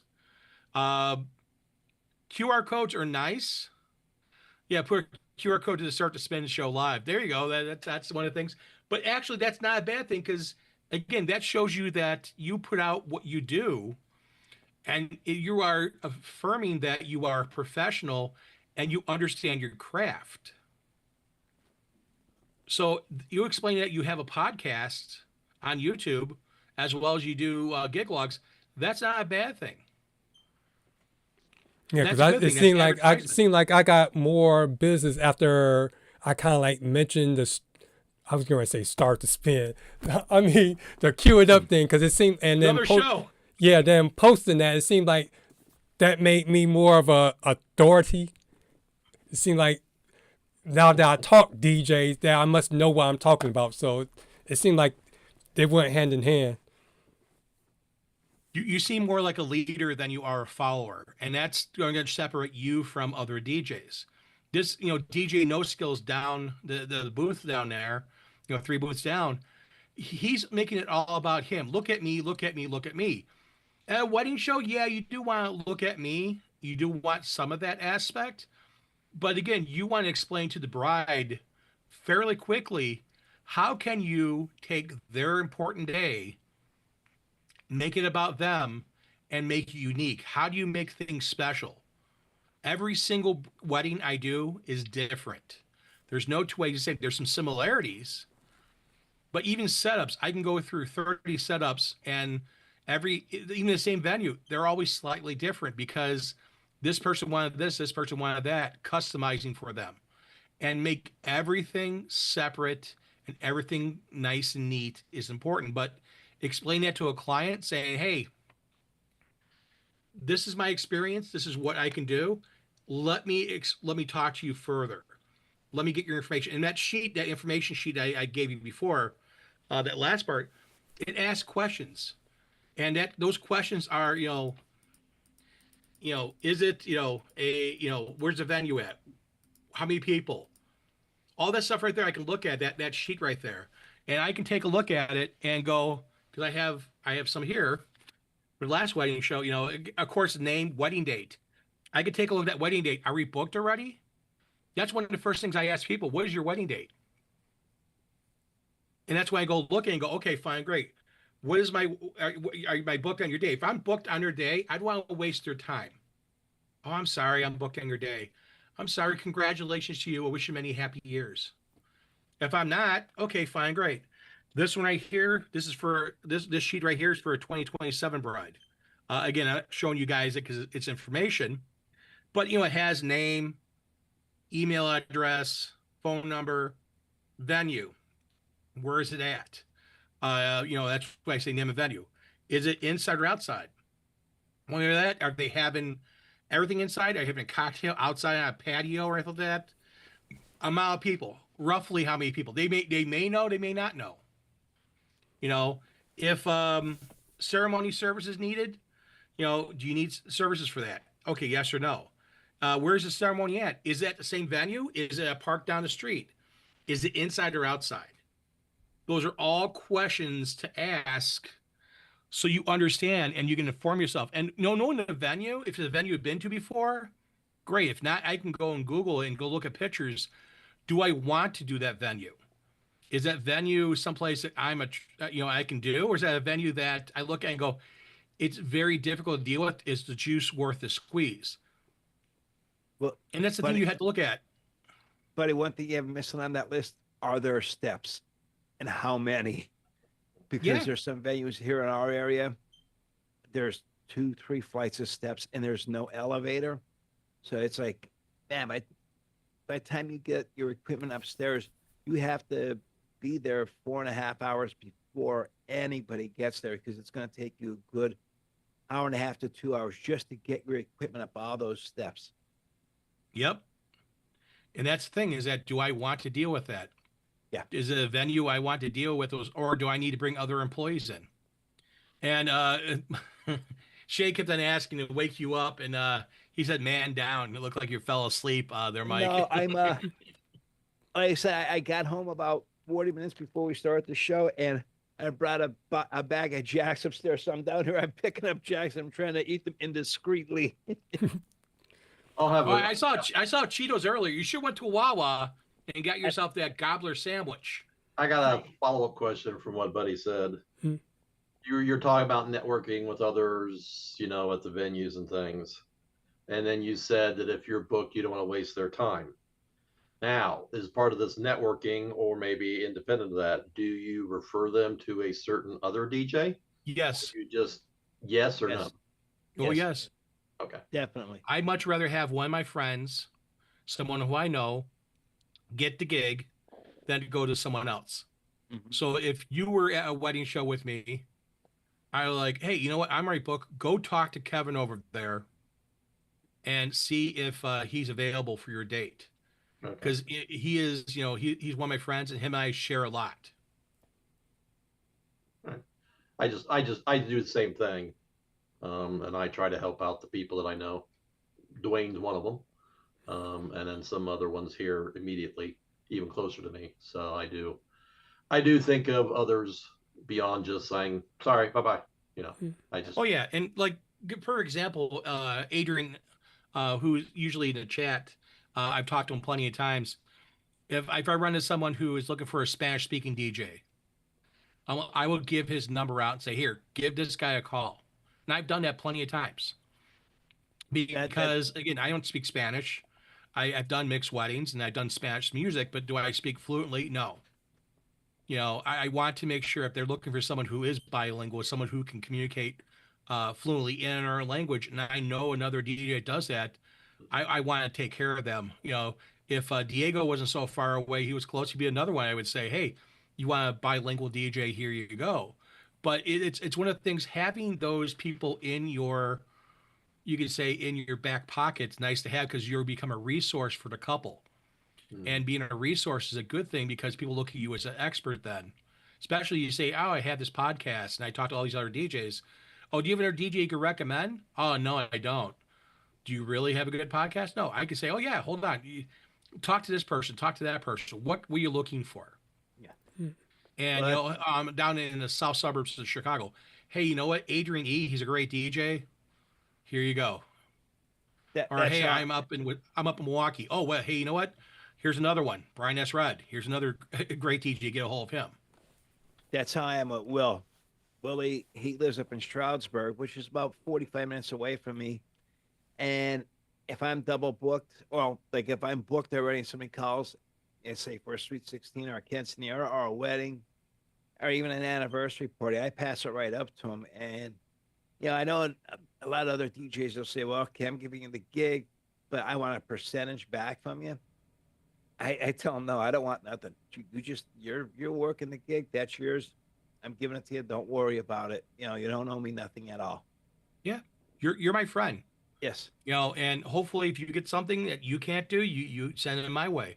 Yes. And if not, that's fine and great. I'm not doing it to get, brownie points, or I'm doing it because you're my friend and I know you and I trust you.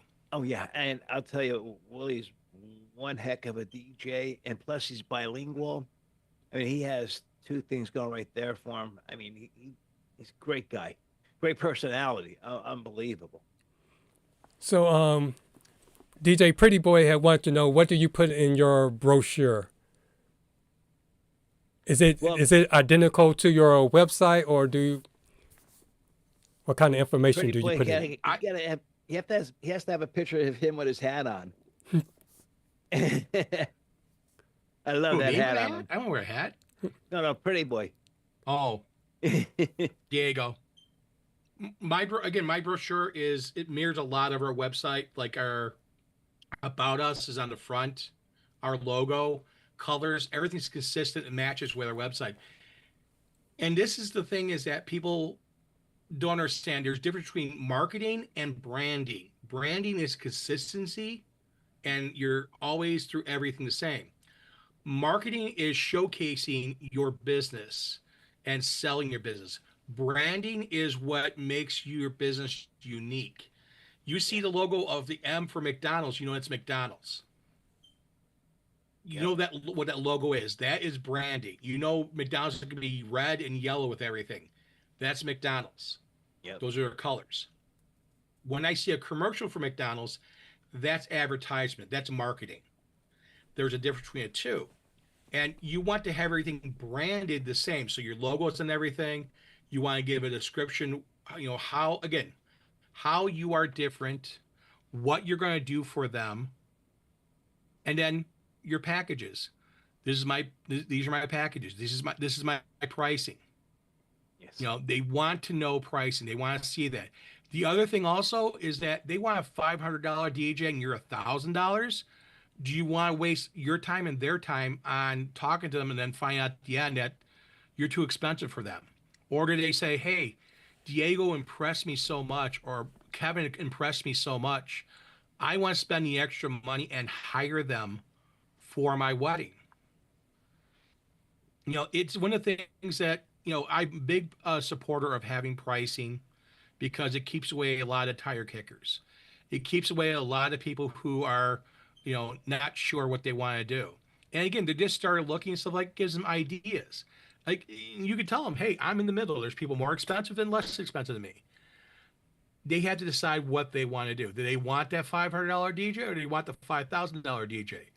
Where are you in that mix? But pricing, explain to them what you offer in the packages, what packages you have, what enhancements you can add to your packages, what you do a little bit about yourself. And then, one of the things that also is nice to have is some reviews from customers on there, current reviews. And again, that mirror your website, that people can say, okay, fine, great. This is, I can read it here, I can read it there. It's the same thing. It's not, hey, over here it's totally different than what's over there. The logos don't match. Nothing matches. Is it the same company, or is it someone else? Keep things focused on what you're doing. Keep things focused on the wedding area. If you're a DJ that does multiple things, if you're, a jack of all trades, then, for a wedding show, again, you get to determine how many weddings you do. If you're more of a bar DJ or a club DJ, and again, do a wedding once a year or twice a year, then you need to decide, is that what you want to spend your money on for a wedding show? But if you are consistently doing, mostly weddings, then again, you want to make sure you focus that. You want to mirror what you have in your website. I see sometimes brochures people put on there, if they do other stuff, birthday parties, bar mitzvahs and stuff like that, so people can go, oh, well, they could keep me in mind. Yeah, but that's not the mindset the person has. The mindset that time has It's wedding. I want to plan for my wedding. They may think about you later on for a birthday or something like that. Yeah, but if so, they'll contact you. Don't need to put it on a brochure. Focus on the wedding area. Focus in the wedding world. Showcase wedding. Talk wedding. And that's what you are. You're there for. If you worked at a Chevy dealership, yeah, you know about Fords. Yeah, you know about Chrysler products. You know about Mercedes and all the rest. You could talk about those vehicles. But your main focus is going to be that $90,000 Tahoe sitting on the showroom floor that you want to sell, not the the Ford that's sitting in the used car lot. Unless it's going to pay you more money, and they're looking for a Ford, but they're coming in for a Chevy. Talk Chevy. If they ask you questions about Ford, hey, no problem. I'll tell you the difference between the two, but focus on what you have. Focus on what you're doing. Don't focus on something else out there. Now, and again, it is part of you want to advertise it a little bit. Yeah, advertise on your website or whatever. But at a wedding show, focus on the wedding show. We had a DJ in our local area here, and he'd go to a meeting, and sometimes the bride and groom would not want everything that's in his basic package, and they were thinking, hey, all right, well, we don't want this. What would the price be for the rest of it? And he said, I'm sorry, my price starts at $2,500. I don't care if you want to subtract stuff away from my basic package, it's still $2,500. And then the bride went to say something. He said, listen, ma'am, before you waste my time, any more of my time, and before I waste any more of your time, this meeting's over. He shut his books, got up, and walked right out. I'm like, wow, that, to me, that's kind of rude. Yeah. I mean, if they want to subtract some stuff away from your basic package, yeah, you could adjust your price. It's your price. It's what you want to do. But he was just blunt, cold. That's it. It's $2,500 just to start off. I don't care if you want to subtract 30% of the stuff that I have offered in my basic package. It's still $2,500. I mean, to me, that's ridiculous right there. Just be kind. Okay, yeah, let me see. Let me work up a price for you, and I'll get back to you. That would be the best way to do it, but not just before you waste any more of my time and I waste any more of your time, this meeting's over, and just get up and walk out. I'm like, wow. And the couple came to me, and I worked right with them. They were very happy with it. All right, so let's wrap this up because, again, we're on a road. 3 weeks in a row, we might get out of here in less than 2 hours. I know. Well, I'll kick in with what I put on the brochure. Sort of a quick introduction of myself. What makes me. Bullet points that I hit as far as what sort of highlights of what I do. And then sort of a closing is sort of a call to action, reach out, and follow up, kind of a thing on my brochure.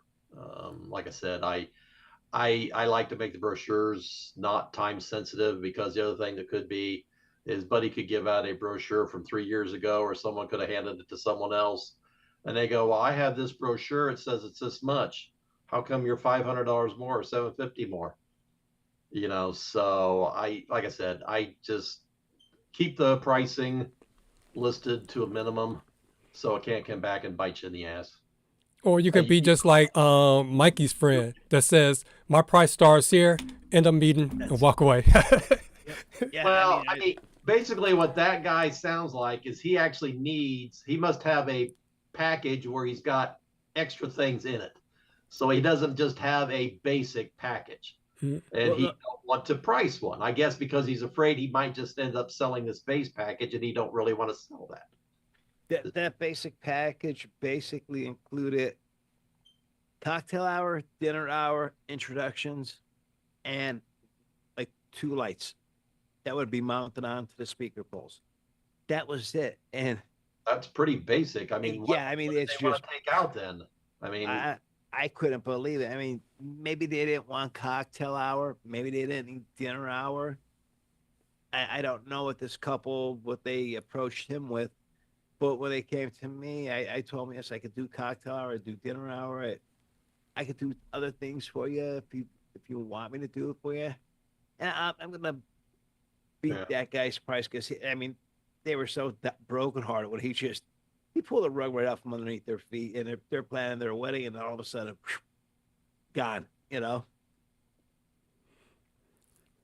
All right, so before we head on out, let's go over how to stand out during a bridal show.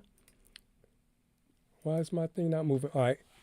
Make sure when you talk to the couple, you're talking to the couple and not at the couple. So you want to make eye contact. And again, like Buddy said, especially I know like when I go to the Expo, the Bridal Expo kind of bridal shows, there's a bunch of people. So you got to also keep in mind, you don't want to get in a long conversation, because if you get in a long conversation with one person, the one that's actually going to book you could just pass and walk right past you. One thing also, and I didn't mention this, if you know you're going to one that's a bigger one like that, and you have people that can help you, like my uncle, when I go bigger ones, I have had my uncle come and assist when I get overwhelmed, because usually it's right at the beginning where they just are waiting to come in, and they come in and they sort of hit you hard. Then usually after that, it sort of thins out. It's more steady. Sometimes, a lot of times, the last half hour to an hour is like almost dead, and you can just go visit, with other vendors and get some snacks and some cake and cupcakes. So I will say, if you're doing the bigger it is, maybe bring us some assistance. If it's a smaller one that you can handle yourself, then don't worry about it. Mm-hmm. Again, always ask questions, because that reminded me of the exercise that people always do when they ask you, what is your elevator pitch or what is your sales pitch? And they hold up a pencil, like, tell me, how are you going to sell me this pencil? So make sure you ask questions so you can get an idea of what the couples wants, because it's like what Buddy said, you're there trying in a few seconds, trying to sell yourself to assure them that whatever vision they have for their wedding, that you'll be able to achieve it for them. They're total strangers to you, and you're a total stranger to them. So you want to come to a mutual understanding that they can rely on you, and you can rely on them. Mm-hmm. So give value to your service and not a sales pitch. And then this says collect leads digitally. That could be a good thing, but also it's good to have the pen and paper, because just like streaming, you can go there and then the internet don't work and then you're stuck. So trying to have something where they can do both is great. And if you do it digitally, if you can have a system set up, if you have a CRM where I just got distracted looking at Mike. The CRM where you have, like, I use HoneyBook, and then HoneyBook is also linked to my website where the information that they put there, everything goes to one spot to get to. Make sure you have that kind of like set up. And then if you can, offer wedding exclusives, not necessarily discounts. Don't lower your prices. If there's something like Kevin said, like offering uplighting or something simple like that, or Sean a couple of weeks ago has said he'll offer something to do with his photo booths, something that won't cost him he won't lose out offering it. Do that, but try to keep that price that you want. And the one thing that we have left out so far is, once you go to get all the names and everything at the wedding show and you get your leads, how do you turn those leads into bookings? So what are some of the things that you all do to help you with that? Kevin, you want to go first? I don't care. I just usually, as soon as I get the list, which I sometimes have to rattle their cage, we're still formulating it. Once I get that, I'll send out a email, and I'll say, thank you very much for spending the time talking to me. If I got to talk to you, if not, let me introduce myself to you again. Go over again, sort of hit the bullet points on what makes me me, and sort of wrap up with, sort of a call to action. I do that. I try to do it within the week, but sometimes they're a little slow in getting me the list. Sometimes the venues actually have a list breakdown of what services they need and don't need. If they have that, then I will whittle the list down from all the names just to the ones that are looking for a DJ. So if they do that, pay attention to that. Then if I get, and then the thing is, I get a number of them are bad email addresses. They're giving you something bogus. They gave the venue. So some of them get immediately kicked to the curb. Then after that, I will follow up with a follow-up email. That's usually what I do. Most of the times we don't get phone numbers, so I don't have access to that. If I do, yeah, I can reach out, phone or text.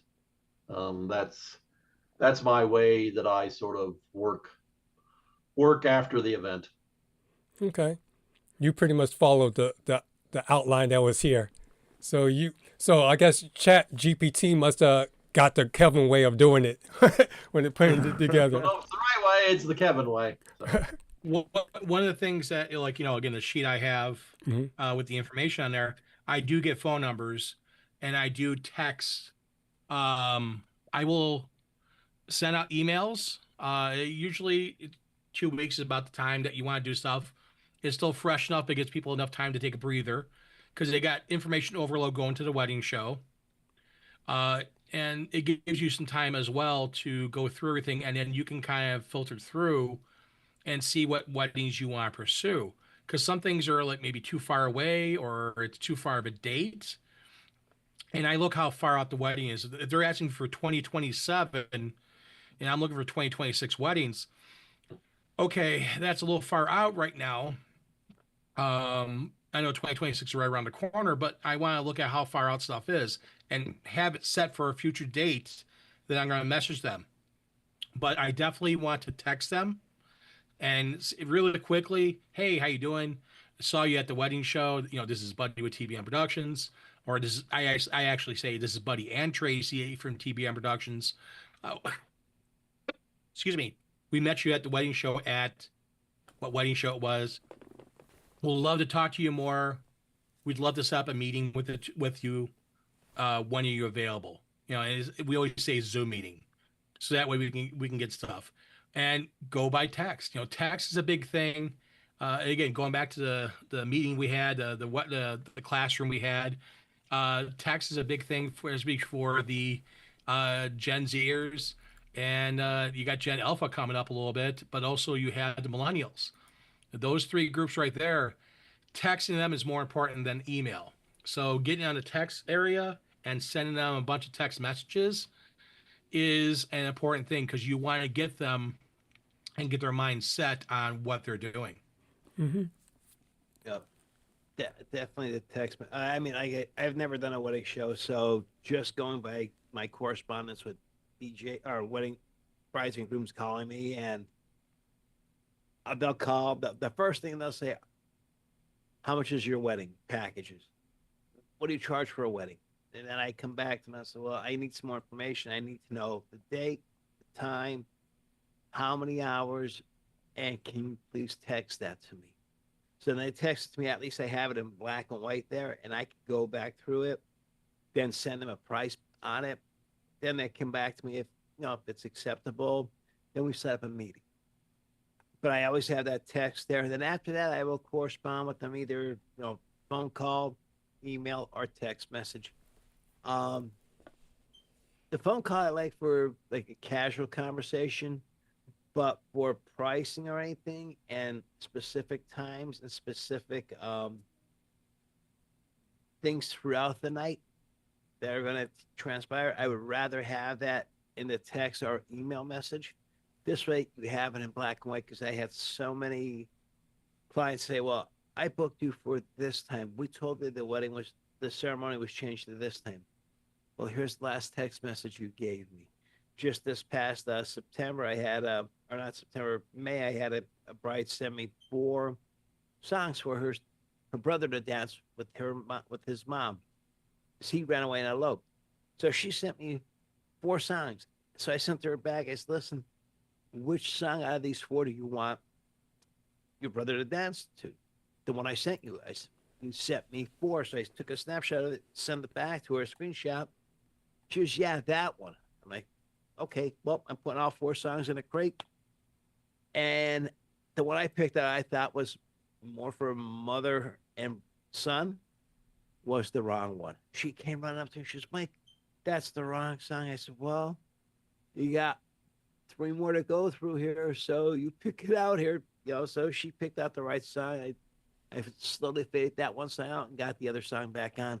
But that's how the communication, it was there in black and white. And she apologized that she didn't realize that she sent me 4 songs. I'm like, you see it in black and white, so there's no ifs, ands, buts about it. I mean, she's a sweet girl, but again, they're under so much stress for their wedding.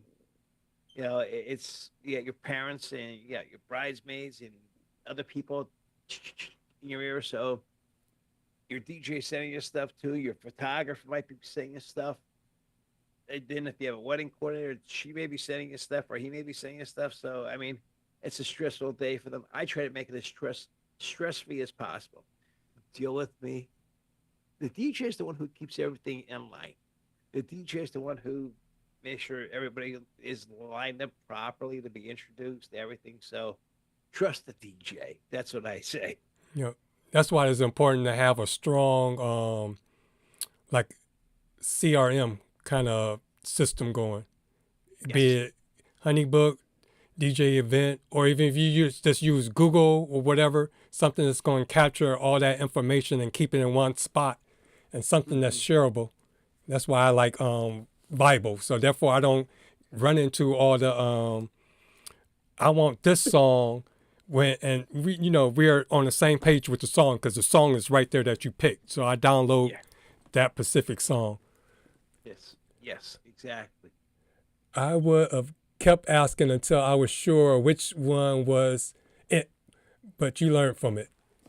So that's what DJ Pretty Boy has said. Yep. So as a DJ attending your first bridal show as a vendor, so here are some of the things that you can expect.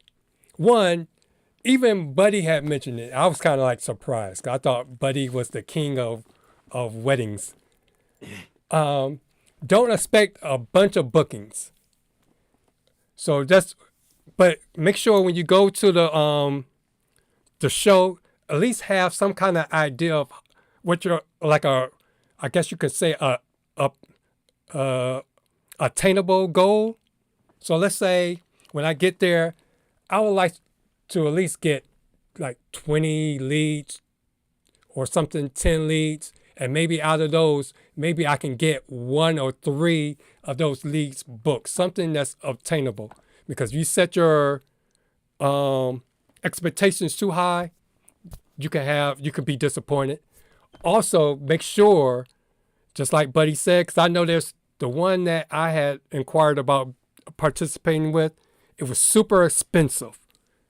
But Kevin was telling me about a whole bunch of wedding shows that's not that expensive. So that's where you got to do your homework to make sure that whatever show that you sign up and you definitely paid to be on, that you're going to get your money back.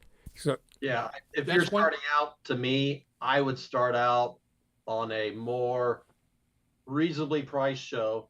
If you can get a free one, that's great. If it's a low price, maybe they're not going to get the turnout, but you need sort of to cut your teeth on something and get your spiel down on what to say and sort of get your feet wet on one that you're not going to take a financial hit maybe on, and then sort of grow from that. It's like, okay, I got experience. I'm going to go for one of these, maybe $500 one or maybe a $200 one or whatever. So sort of baby steps up if you can get away with it, if your area offers something in that realm.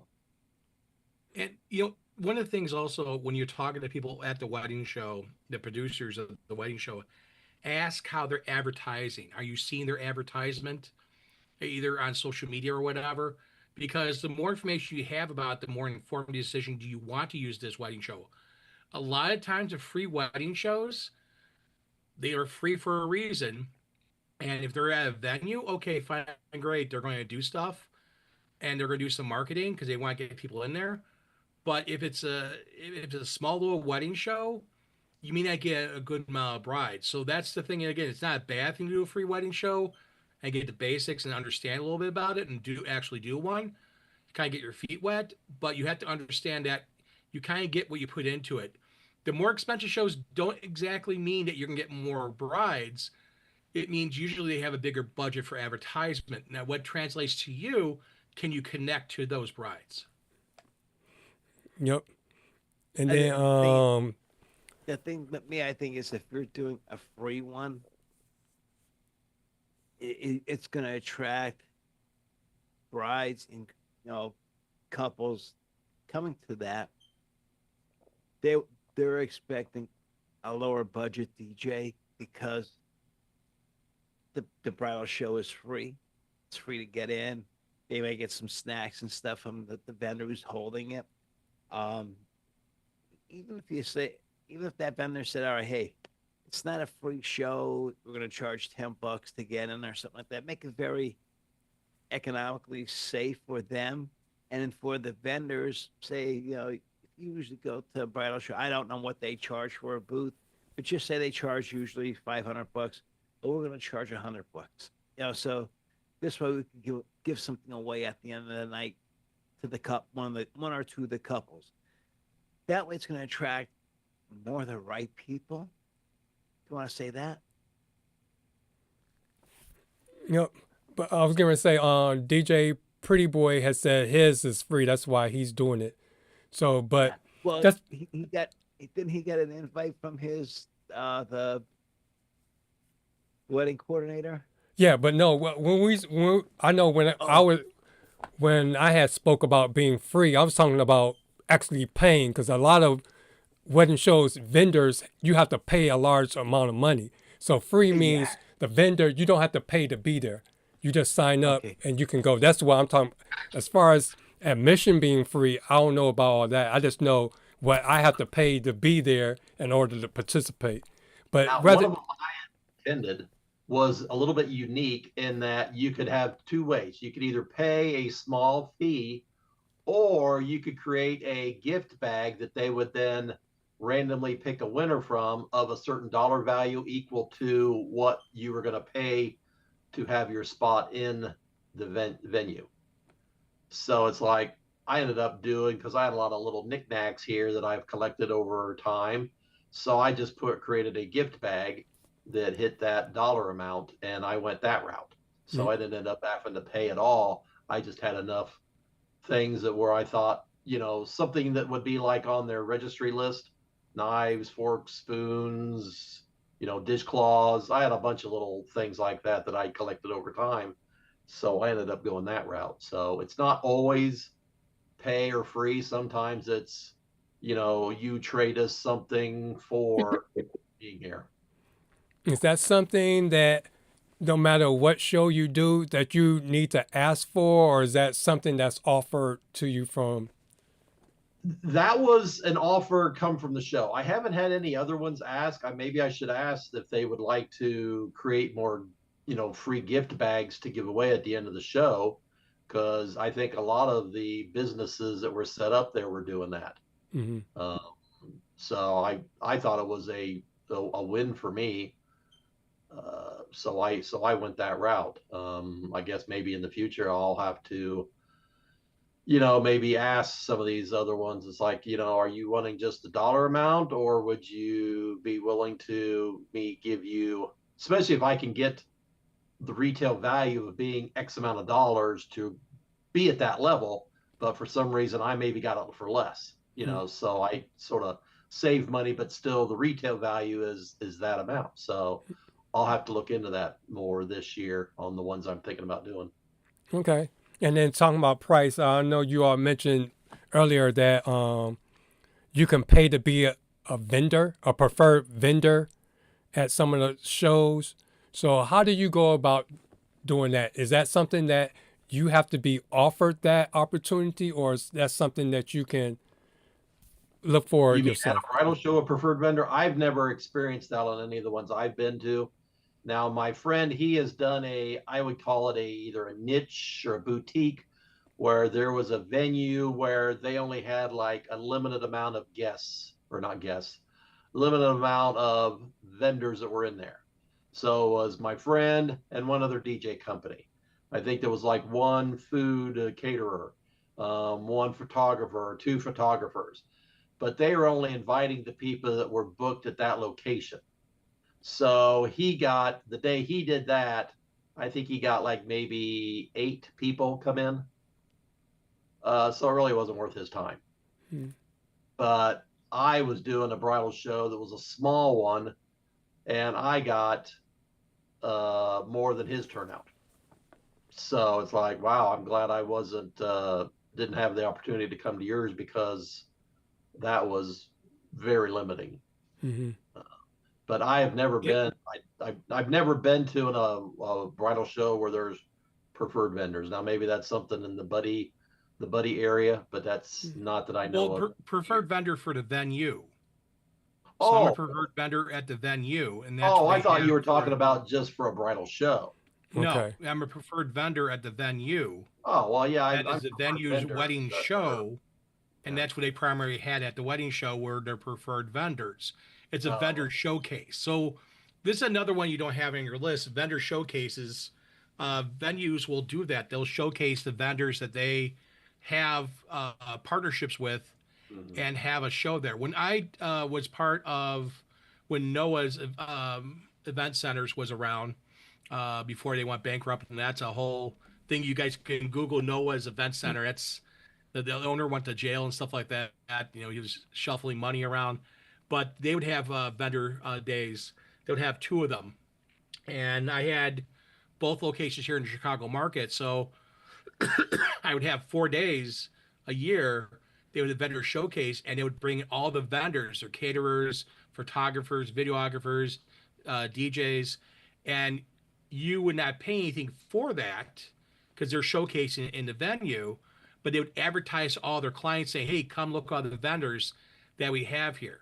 Now, if you weren't a preferred vendor and you wanted to be part of the showcase, then they would charge you a fee because you're not one of the preferred vendors, and that money they would use is toward advertisement, according to them. But a lot of vendor places that when you're a preferred vendor at, if they have vendor showcases, they want you there, they charge you a small fee, and most of that money usually goes to cover the cost and for advertisement. And that is one of the things you always want to ask: where they're advertising, how many brides they have, they're looking at. If they're doing registration, how many registrations they have. And here's a quick formula if you guys want to do something very quickly. When you ask a venue, or you ask a venue manager, or you ask a manager of a wedding show, how many pre-registrations they have, here's a quick thing you can think about. You take the number they have and you divide it in half, because half those people are not going to show up because of the fact they're going to forget about it. The number you have left, divide that in half, because it's a Sunday and a game is on, Bears, Browns, whatever. The weather's nice, temperature's up, it's snowing, it's cold. Take half of that away. Then take another half of that last number, and that should be about your brides. And the reason why half of that, because again, people sign up for it and they never show. It's not people forgot about it, it's that they never show. They signed up for whatever reason and they never show. So that's the way you want to look at it. They say they have 100 brides. Realistically, you're going to get probably about 15 to 20 brides. They say you have 1,000 brides, then you're going to have a couple hundred people. But go ahead. No, I'm talking about the cutting the way. That would, I guess, under the pros or the pluses and minuses, negatives of bridal shows, is if your bridal show happens to be, because bridal shows are normally, we usually don't have too many fall ones. Ours are usually not till after the first of the year. I think it's because they expect people to pop the question on Christmas, New Year's, and then Valentine's Day. So then they try to. This is high engagement season. High engagement season starts next Thursday. Yeah. And it ends on Valentine's Day. So that's the whole entire season. My biggest thing is the weather can be the really a pain in the ass. There was one I was debating about signing up for, but I was holding off. And I was holding off, and I held off to the point where, and she was okay with it, which I appreciate her doing that. The night before, the snow we were getting was getting a little bit more meaningful and earlier. If the snow would have been started during the event, that wouldn't have kept people away. But we were waking up that morning to snow level 1 in various counties, and I was going to go, and I hadn't paid yet. She said I could pay day of the event that I show up. And I heard nothing moving around. I contacted my uncle, who's closer to the event, on a main state route, and he said there's no traffic on the road. I was like, there ain't nobody going to be there. So I called her and I said, hey, look, the weather is miserable. I'm not going to go ahead and try to get myself there and pay, because I think I'm just going to be throwing money down a rat hole, which I did get confirmation later on from another wedding show that you could count the people on one hand and you didn't even need all your fingers. So it's one of those things where that's another thing that can be a detriment, because they're in this, at least where I'm at, if you're down in the Florida and down there, you don't have weather issues. But around here, weather turns its ugly head once this time of the year hits. So that could be something. Kevin, I had a wedding show a couple years ago at Northern Illinois University. The morning of, the night before, it snowed pretty good. We went out there the day before to set up, because you're allowed to set up the day before. We set up the day before, and we spent overnight. They have a hotel on the university grounds that's run by staff as part of their classes, and for hotel management. And we stayed there overnight. Very nice hotel.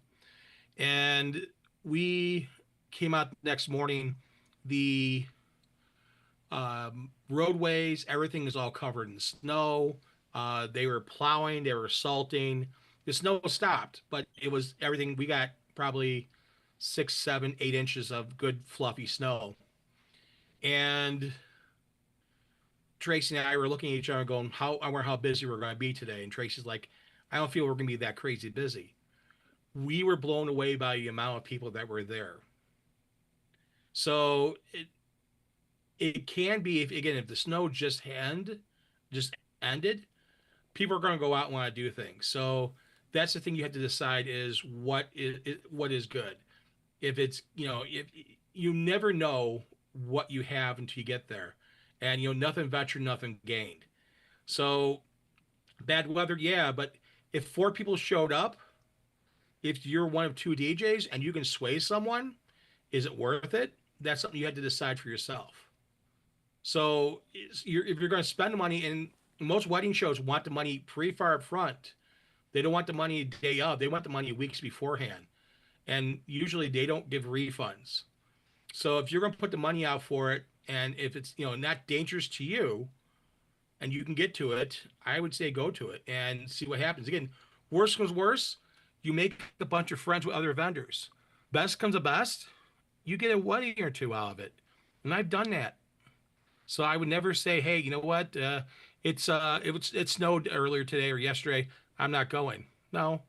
Yeah, it's a pain in the rear end, but again, nothing venture, nothing gain. Well, the thing too, Kev, I mean, it might be after football season, people are sitting around and they get cabin fever because they've been in the house for a couple of weeks now because it's been cold out or whatever. Hey, and there's a wedding expo or bridal expo, whatever.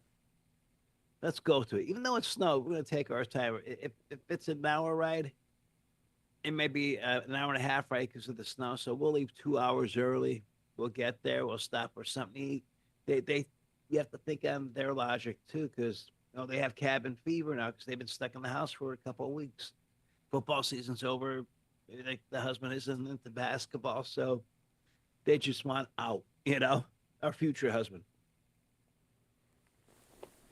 So get them to the bridal show, and you might strike it lucky. You might get a gig or two out of it. But I just remember if that's the same one I'm thinking that Kevin was talking about. Yeah, it was treacherous. If I didn't have to be at the church, I wouldn't have went because it was like that. The roads was just bad. Oh, yeah, I mean, if it's that, and it was still actively snowing leading up to. It was already bad and still snowing when the event was kicking off. Like I said, if the snow was going to be X amount of inches and it wasn't going to start till during the show, then people would, oh yeah, I'll just get there early. I'll go in and see everything, and I'll be heading home before it gets bad. But it was bad from the morning, and it was still snowing when the show started. I think, I don't know, was it a noon start or a 1? And it's it was at 1 because I had planned on going to church and then driving down there because it wasn't a terrible right. drive. Yes, that's right. You were going to come down and check this out. That's right. Mm-hmm. Yeah. But it's like it took me forever to get to church, and church was just not too far away from the house. It's like so. I know people around here. They're always looking for a reason not to go out. You know, it's like, oh, we're under a level. Oh, I'm not going to go anywhere. And I'm fine with that. I don't like going. I hate driving at a slow, reduced speed. It's a pain in the butt. You know, it's like, it's not my idea of a good time. Now, if I lived closer, or if I knew if I had already paid, I would have showed up. But I would have made plans based on what the weatherman was telling me. I would have moved to my uncle's place, which was only like 10 minutes away, just north of town. And then it would have been easy enough to get there and set up. But from my location to get there was going to be 30 minutes on normal roads. So it would have been probably double that on the miserable roads. So it's just one of those things where it just worked out for me that she was understanding, and I told her, it's like, you know, I'm debating about it. You know, I now know there's weather moving in, and she said, yeah, you can do it up till, and I was like, okay. And she wasn't demanding anything more. So now I know in the past, this is one thing I did for 1 year. I sort of made a love connection between a person that was doing bridal shows and a venue that was looking to get eyes on their location.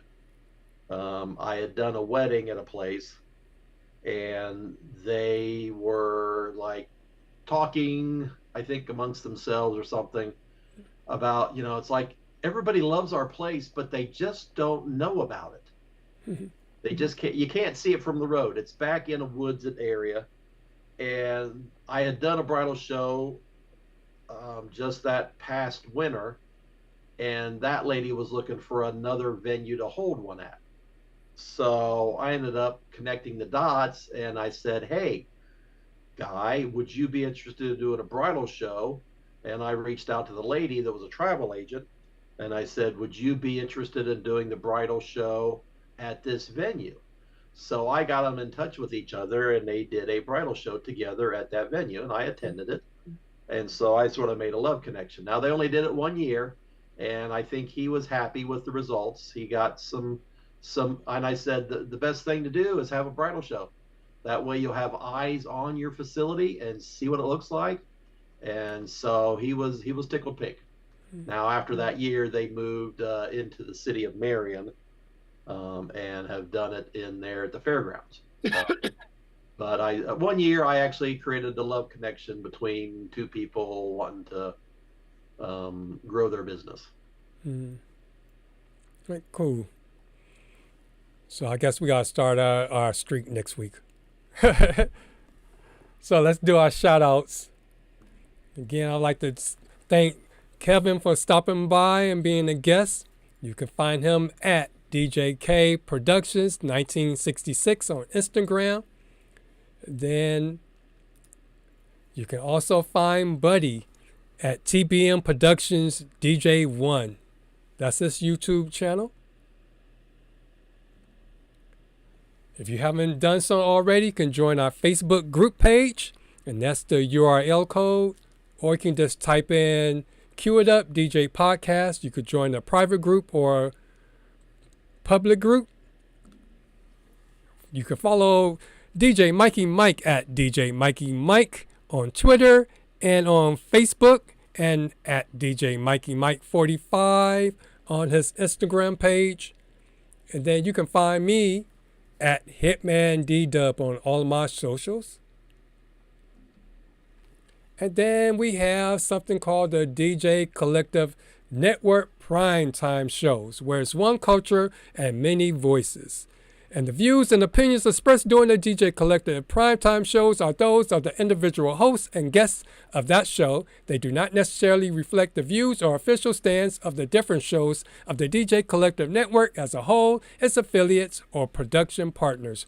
Viewers and listeners' discretion advised. So, welcome to our Primetime DJ lineup, a weekly schedule of live stream shows built for DJs by DJs. Whether you're just starting out or scaling your business, we got the knowledge, the stories, and inspiration to help you level up. So starting us off on Mondays at 9 o'clock p.m. Eastern Standard Time on YouTube. For every DJ chasing dreams, no matter the odds, it's your time to spend with DJ Cool Thing. Then on Tuesdays, join Buddy and his weekly guest panel of DJs for unfiltered conversation that matter. It's the DJ Roundtable with Buddy from TBM Productions. And if you missed the live broadcast on Twitch, you can see the rebroadcast on YouTube on his channel at TBM Productions, DJ 1 at 1 o'clock every Monday. And then on Wednesday, we have the DJ Biz School with Sean. It's not just about spinning tracks, it's about spinning success. Learn the business side of DJing, branding, marketing, SEO, and strategy. And when he's not doing his show or DJing, he has a photo booth out. And right now he has the beta booth. And he also has a deal going on, a Black Friday deal. And here's the little commercial for it. Introducing the Black Friday event you've been waiting for. Photo Booth Direct Club is offering an exclusive, limited time opportunity to elevate your business. Experience the precision engineering of the beta booth, featuring upgraded lighting, enhanced internal wiring, and a polished mirrored faceplate designed to captivate your guests. With its sleek, luggage-style rolling case, transportation and setup have never been easier. Or choose the complete Photo Booth Direct Club Starter Package. This professional bundle includes the premium photo booth shell, a dedicated printer stand, and a dual-sided black and white tension fabric backdrop. A $3,200 value, available now for only $2,500. And for members of the CUEITUP community, an additional $350 discount is available with promo code CUEITUP, bringing your total to just $2,150.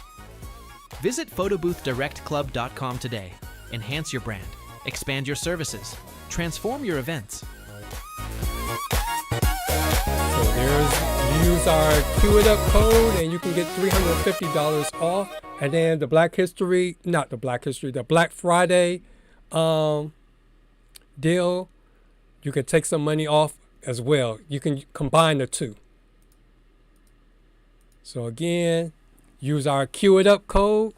If you just want the photo booth, it regularly costs $1,995, but again, with our discount code, you can get it for $1,695. And then on Thursdays, you have the CUEITUP DJ podcast with me and my friend DJ Mikey Mike. And also we have special guests coming on the show from time to time, live at 9 o'clock every Thursday. And I'm thinking about next week, Wednesday, going live, since next Thursday will be Thanksgiving. A quick show. Yeah. That sounds good. Okay. I could be on it. Okay. We all can meet up. And then doing a DJ show on parties that you might do on the night before, because I've been told that's a busy party night. Oh yeah, Brown Bag Wednesday. My God, yeah. That's Blackout Wednesday. Yeah, that's one of the biggest bar nights. You could basically charge what you want. I did a bar right up the street here. I was there for 3 hours. I told them $600. Yeah, no problem. Boom. They said, we'll give you tips too. I'm like, oh, okay. I stayed an extra hour. I made an extra $250. I'm like, holy shit. Yeah. Boom. My bad.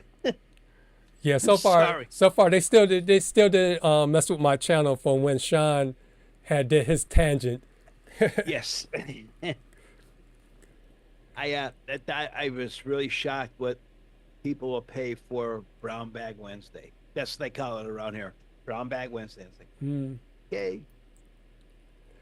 Okay, then also, I thought it was going to change. Let me see if I can scroll and get to them. Also, you have another podcast to check out called the Start to Spin DJ Podcast with DJ Pretty Boy and DJ Shay. They start at 9 o'clock. Make sure you check them out. And then Kevin, you can see him live on the KJ Chill Room karaoke chat with Matt and Eric. You can join them live at djntv.com/KJ Chill on Mondays at 7 o'clock. And then they do the rebroadcast the following week on the Disc Jockey News Network TV channel on YouTube. And then we also have our other friend at DJ Reese, at _DJ Reese _. And he has the Recreate the Vibes podcast on YouTube, where he talks about DJing in the corporate universe. So make sure to remember to like, share, and subscribe to all of our channels. And then our fade out message for this week is, wedding shows aren't about having the loudest booth. They're about having the clearest message. And with wedding shows, you only have a few minutes to try to get your clients hooked. And then also let's keep in mind that you're trying to help the couples picture their reception. And then if you can do that, they'll lead to more bookings. Definitely is. And so again, I'll look for it next week. I'll put this into another easy to read blog post because there was a lot of information given out. So you'll be able to look through that and then get some great knowledge. Do we have anything else to say before we head on out? I'll tell you, it was an interesting show. I've never done a wedding show before, so I learned a lot. Thank you, buddy. Thank you, Kevin. It was great. Great show. Yep. So I'm going to take this knowledge and see how much of this knowledge that you all gave tonight. See how many of the DJs actually follow those. I'm going to try to go in with my meta glasses. I hope I don't get kicked out when they see the little light on my glasses recording. So I'll get some pictures and report back to you all. Or hopefully I don't get beat up or get my glasses took. No, don't do that, please. All right, with that said, I hope everyone have a great weekend. If we don't see you next week, hopefully you all have a great Thanksgiving. So make sure you go out there and crush those gigs. And remember, before it's time to spin, you gotta first cue it up.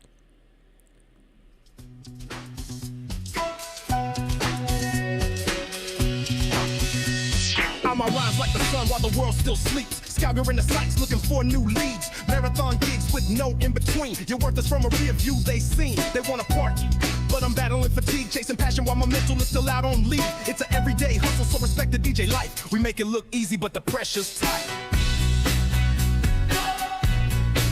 Cue up the pressure.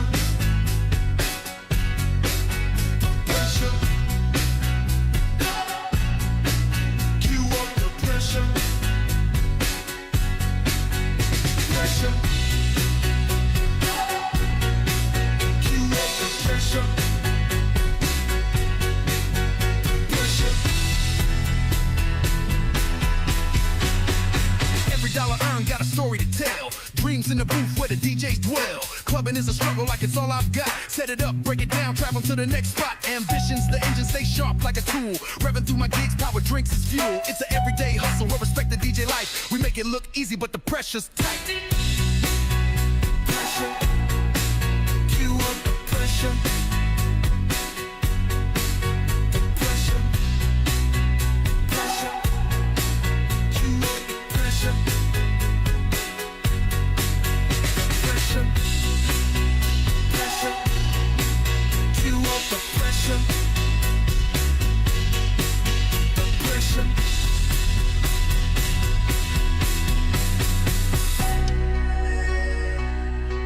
Cue up the pressure.